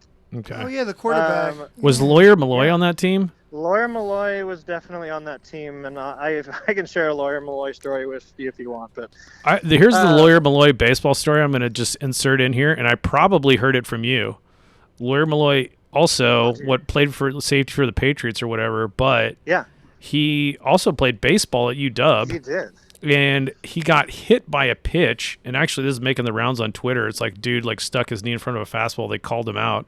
But Lawyer Malloy got hit by a pitch, and then the ump was like, no, Go dude. to first. Yeah, he was like, no, dude, you leaned in front of that one. You have to come back and bat instead of it being an out or something. This is the story I heard. And so Lawyer Malloy's like, all right, motherfuckers, you're going to make me hit again, and you're going to bean me. Next pitch hits a fucking homer at dead center or something like that. I was like, that's awesome. Dude was an athlete. I believe it. That dude was amazing. So we like full tackle as a scout team player, and this was the week we were going to play Ohio State. So because I was fast, they decided to put me in Joey Galloway's jersey and have me run his routes. That's awesome. So right. So I'm thinking, oh, this is pretty cool. Like, I don't know. It's just stupid because I know who Joey Galloway is, right? Yeah. So it turns out that like Tuesday he gets deemed ineligible because back then if you even like met with an agent, like that was a big no-no from the NCAA. Now it's like just don't sign contracts with them or whatever. Right. So anyway, he was ineligible to play in that game. So what does any good college football coach do? They say, well, since they're going to probably run Eddie George a lot, they'll probably do a lot of double tights, but let's take this 160-pound kicker and just move him from the fast guy and have him play tight end for the rest of the week. Because that seems really logical, right? Did you get destroyed? Right. So I'm just sitting here like, this is stupid. So they put us at the 1 yard line and they say, all right, this is full tackle. And they give us the card, and it's a run play, of course, because it's Eddie George and the Buckeyes. So I'm thinking, okay, well, if somebody is straight in front of me, I have to block that person one-on-one. And if it's not, I've got to help block like 6'5", like 250, which is going to murder me either way. So anyway, the plays, we line up, and then Lawyer Malloy comes walking up. I got to make sure that there's no kids around here, so I don't want to get fired today. He comes out, and he's like, I'm going to light you up, you little faggot. And I'm just thinking, like, yeah, you probably are going to kill me. And, like, that's just how this is going to work, because I am little, and you are mean. Anyway, so luckily, right before the play started, he backed off the line of scrimmage, so I just got to chip on the big dude. And no, we didn't score, if you're wondering. Okay. Well, that's a good Lawyer Malloy story. It's funny. Dude. Trash talk to me. He's like, yeah, Just you're going to trash kill talk. me. So, Oh, my God. Well, if you're already afraid of this dude who you know is going pro. He already drilled one of my buddies in the back, like playing scout team receiver. 'cause Dude, they Lawyer picked the Malloy ball was off. awesome. Here's another thing I Dude, like he was about so good. Lawyer Malloy is the phonetics of his name. It just sounds like the Malloy rolls right after you say lawyer. So good. his first name alone. Yeah, Lawyer Malloy. And he was such a badass. As was So- Steve Jacobson. Not like Rolex Jacobson, my fake child on Dixon's. Was it football or baseball that he created? Baseball. I don't know. Dixon was awesome at baseball. You know who it reminds me of talking to you about baseball? Remember old Jamie Porter? Oh, yeah. That Jamie dude Porter, he an was the athlete. Oakland organization. He was so good, but he was also insane at football. You ever lock yourself out of places? while you're in the middle of a podcast. Yeah. We can That's talk so about that great. for a minute. We should make Rooster be the next caller, because Rooster Oh knows my all gosh. about sports. Since I love Ernie. Yeah, buddy. Ernie hates Major League Baseball players, like specifically one dude named John Leroy. No, I didn't hate Leroy. I couldn't whatever. hit Leroy, You- and Leroy you hated that guy. died young, a tragic I death. That know made me that. feel I even understand. worse. All right, but Okay. you used to hate that he got all of the attention. Yeah, because well, could he throw in the deserved it. 90s. I was very immature. And this is one of my all-time favorite Ernie stories. Okay. Is we were playing a game at Bannerwood, which is not our high school field. It's like a local Everybody's high school field. Right, it's like your local field that the teams that don't have great high school fields, they go and use that. So Ernie happens to, I believe, be the last guy out in that game. Probably. And so after the game's over, everybody packs up and grabs all their stuff and they leave the ballpark. And Ernie's like, you know what, I'm gonna stick around here, and I'm gonna visualize myself hitting the game-winning home run off of John Leroy, because that's not what just happened, but that's how it should have gone. So it's just Ernie in an empty field, and Ernie hits the home run and jogs around the bases, and then he goes to get in his car and leave, and the gate's locked, and Ernie's stuck inside. I think I busted the lock and drove out. You did. Okay. with the Buick. The Buick was invincible. Here's some Shout out. context to that story in the head case, like the psychology of a young man. So Leroy had typically eligibility problems, so you never knew if he was going to pitch, I guess. And then, well, I wouldn't say typically, but he did. You didn't, like, sometimes he did not play. And then I was like, okay, well, he was like the best, like the most scouted dude in Kinko. And so in my mind, because I want to be a professional baseball player so hard, I was like, this is my chance. Like, there's going to be scouts here. I want to hit this dude. But Leroy was, dude. He was like a mid-90s guy in high school. Dude was just throwing hard. And I'd never seen that before, and you're just not going to catch up to it. So I get blown away. And so it was like this massive defeat psychologically for me that I couldn't hit major league pitching, and I thought I was so great. I wasn't. And so I was like a huge psychological blow to a young man who's like put all this effort into baseball. And so I just stay there and pout and then do my little whatever home run trot around the bases maybe, and then I get locked in. It's classic. Karmic also that I got locked in. So Yeah, I think that's the best part of the story. yeah, I don't know. There's probably so many head case stories for me. The other guy, who else was D'Amico, was like a first round or something in that league. And then Hollinsworth, he's the other Kinko, National League Rookie of the Year. So baseball goes back to the Northwest. I remember Hollinsworth checking into a playoff like district basketball game. Like, I think the first time he'd stepped on the court in the game, like he's the sixth man, and they're inbounding the ball and he's sprinting the wrong way, like just screaming for the guy to inbound it because he wants to go score. Go dunk. And the coach is like yelling at him, like, dude, what are you doing? And like the dude already, like, I don't know, man, like he turned red. Yeah. Normally, like, you know how people just turn into like raspberries when they exercise? Like he turned like a deeper shade, like maybe a blackberry, I don't know. Yeah. That was pretty funny. Like, imagine being like the best athlete in all of, you know, our area, and then he just like brain farts it. Tell me, because we went to this game together. It was when like Newport made the playoffs. I don't know if like Mark Pope was there, but Oh yeah, he's the current BYU men's basketball coach. is he? That's so crazy. But was it Michael? Who's the Davidson guy that went to like Arizona and then played for the Nuggets? Man, he had a great jumper. Well, Steph Curry's the only Davidson guy I know. That's No, his last name was Davidson or something. He was. We played him in the playoffs, and he had like an open breakaway dunk, and instead they were killing it at Newport so hard he decided to just pull up a 3-point line and just drain it. I was like, what? I don't know, man. And then I forgot Jason Terry was Northwest. He went to Yeah, Franklin. Jason Terry. There's so many guys in Seattle that were so good, and those were like the first times all year that we'd go to a game and see somebody dunk. It's My like goodness. we got dunked on and our whole side is cheering for it because we've never seen it. It's awesome. Mainers. Well, I don't know why Mainers was a division. Did he ever play Division One anywhere? I think he played smaller ball, but that dude was awesome. He was good at everything. He was like a large Jacobson. Good at everything. Large Jacobson. So yeah, me and Earl just cutting the podcast. This is going to be our longest one ever. And Oh my God. as usual, we went totally off the rails, but I can't believe you called right in the last few minutes so we can actually see when we check sound later if this works. We were in the middle of the punk music segment doing Minor Threat when you called. Are you going to call this the Titanic episode because it just won't end? Probably. It's I don't probably know. going to be close to 3 hours. I don't know. I would think. Let's check the time here, Jake. Oh my gosh. Me and Earl have been doing this for 2.5 hours. We got to wrap. Nobody's going to ever listen this long. Nobody. I'll listen to it. Truck drivers You'll will. listen to Truck it. drivers will when they're driving on the That's open true. road. What's up to all the truck drivers out I there? mean, what else are you going to listen to while you're traveling America? 3B. Podcast. baby. You guys said you have like a listener in Germany, right? Yeah, there's one German listener, but I don't know if that's V. Gates. Is that V Gates is Herr Agather, because I think it could be a VPN, but maybe it is. V Gates. Regardless, German. All right, Jake. Well, I'm going to keep you on. I wonder if I can keep Jake on the phone and actually also play Minor Threat. Would that work? I don't think so. You don't think that'll work? Because Maybe the you cell can phone's try. plugged in. Let's try it. Let's see if Steve can hear this. This is the salad days. Nope, Yeah, it's not going to play. it's not going to play it. But I can still hear Jake. My phone will only do one thing at once.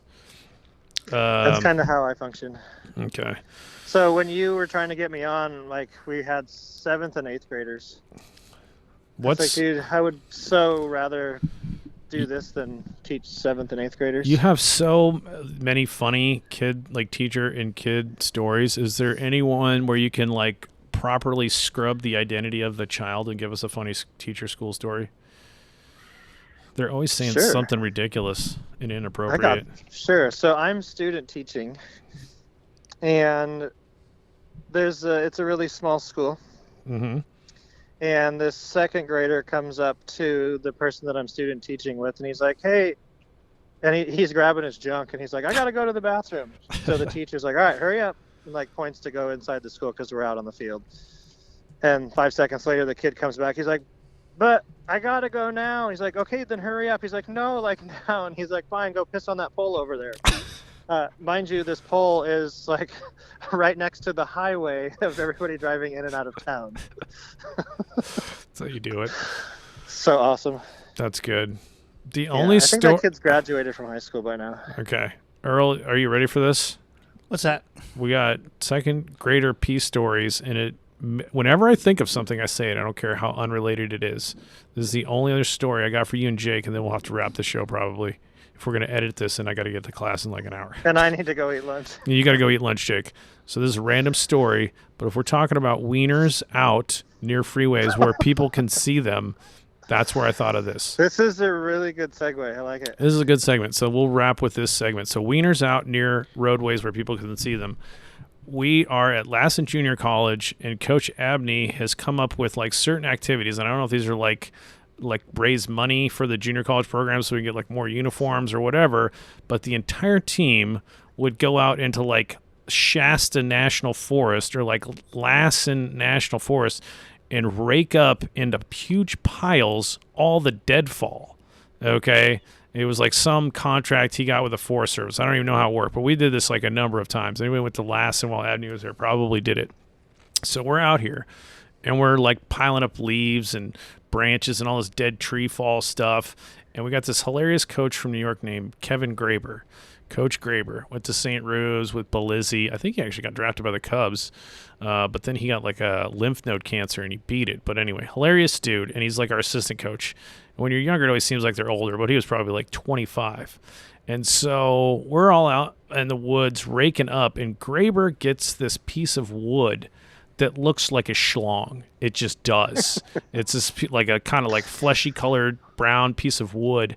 And if you've ever driven through, like, you know how sometimes they build the freeway, but then instead of going over the hill, they're going to dynamite it, and there's like kind of like a cut in the roadside. This is South Texas. We don't have hills. Okay, yeah. So this is like California, and so this is the way I remember it. It's kind of like the highway goes through here, but then it's been like cut out, so it's like a little cliff on each side. Yeah. It's maybe like a 10, 12-foot cliff on each side.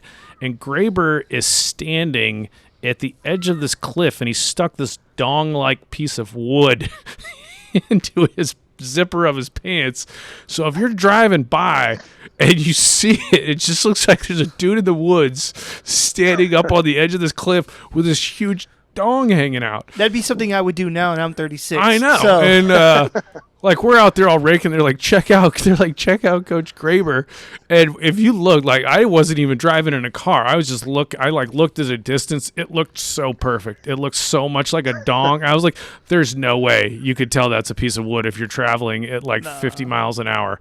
It was so hilarious. But I have to share that story because it happened, and then Jacobson's got peeing by roadway stories from his kids. So there we are. All right, buddy, I'm gonna let you go to lunch. Thanks for calling in and testing our. You're welcome. Yeah, bud. Oh, that's what I was gonna ask. Last question: what kind of vehicle did Napoleon Kaufman drive when he was at UW? That's a question I don't know. I thought he drove a huge yellow Hummer or something. Did they have Hummers back might then? Have. I don't even think they had Hummers back then. You think I was going to be near that vehicle? I'm making up stories. We love Napoleon Kaufman and Steve Jacobson. Dude, I was just excited when one of the guys that actually started gave us a ride back from the stadium up to our fraternity. I was like, dude, this is like the coolest car I've ever been in that had hydraulics. That's nice. It's super legit. Anyway. All right, bud. Take care. I'll talk to you later. All right. Thanks, guys. All right, brother. All right, bye. Bye. Okay, now let's try salad days. There it is, see? It flowed right into the...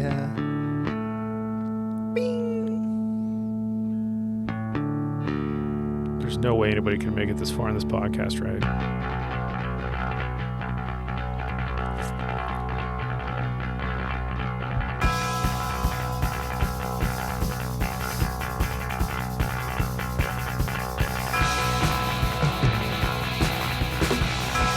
It's more rocky.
Dude's a genius.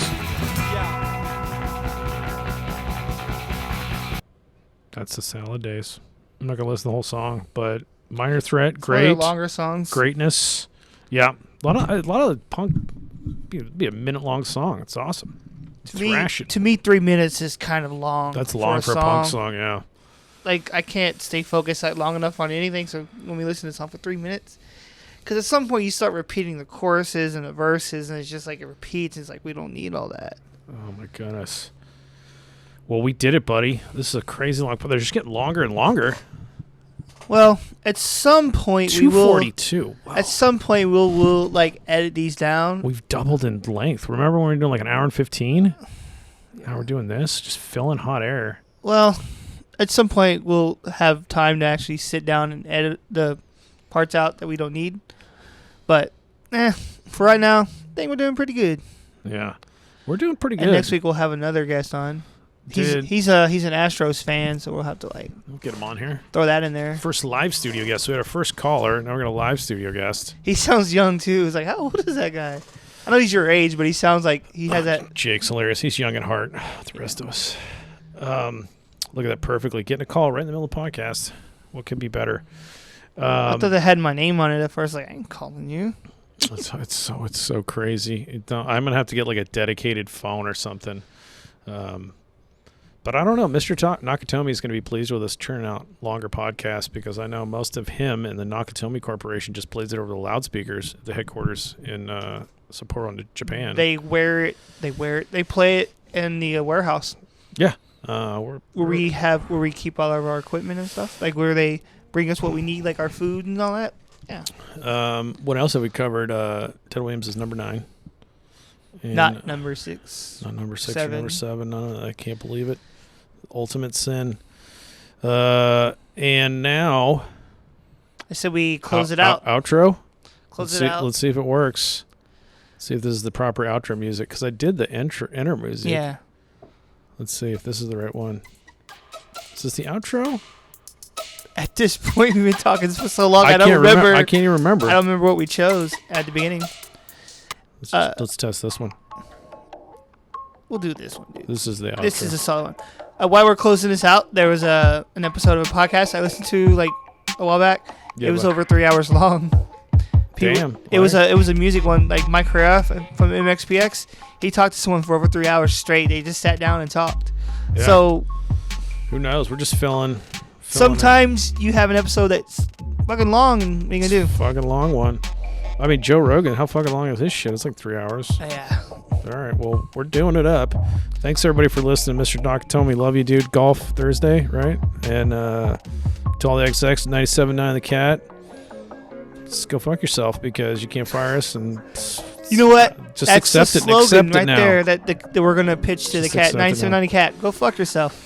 I give all my shout-outs, all my folks at the River Authority, the Fanning Brothers, who will eventually sponsor the Weimar Hormigas, Pecos League, UTSA, Roadrunners. Outro hard. Just let it go. Love you, buddy. That's Chattahoochee, number 1 shout-out. Until next week. Number 12. What's up?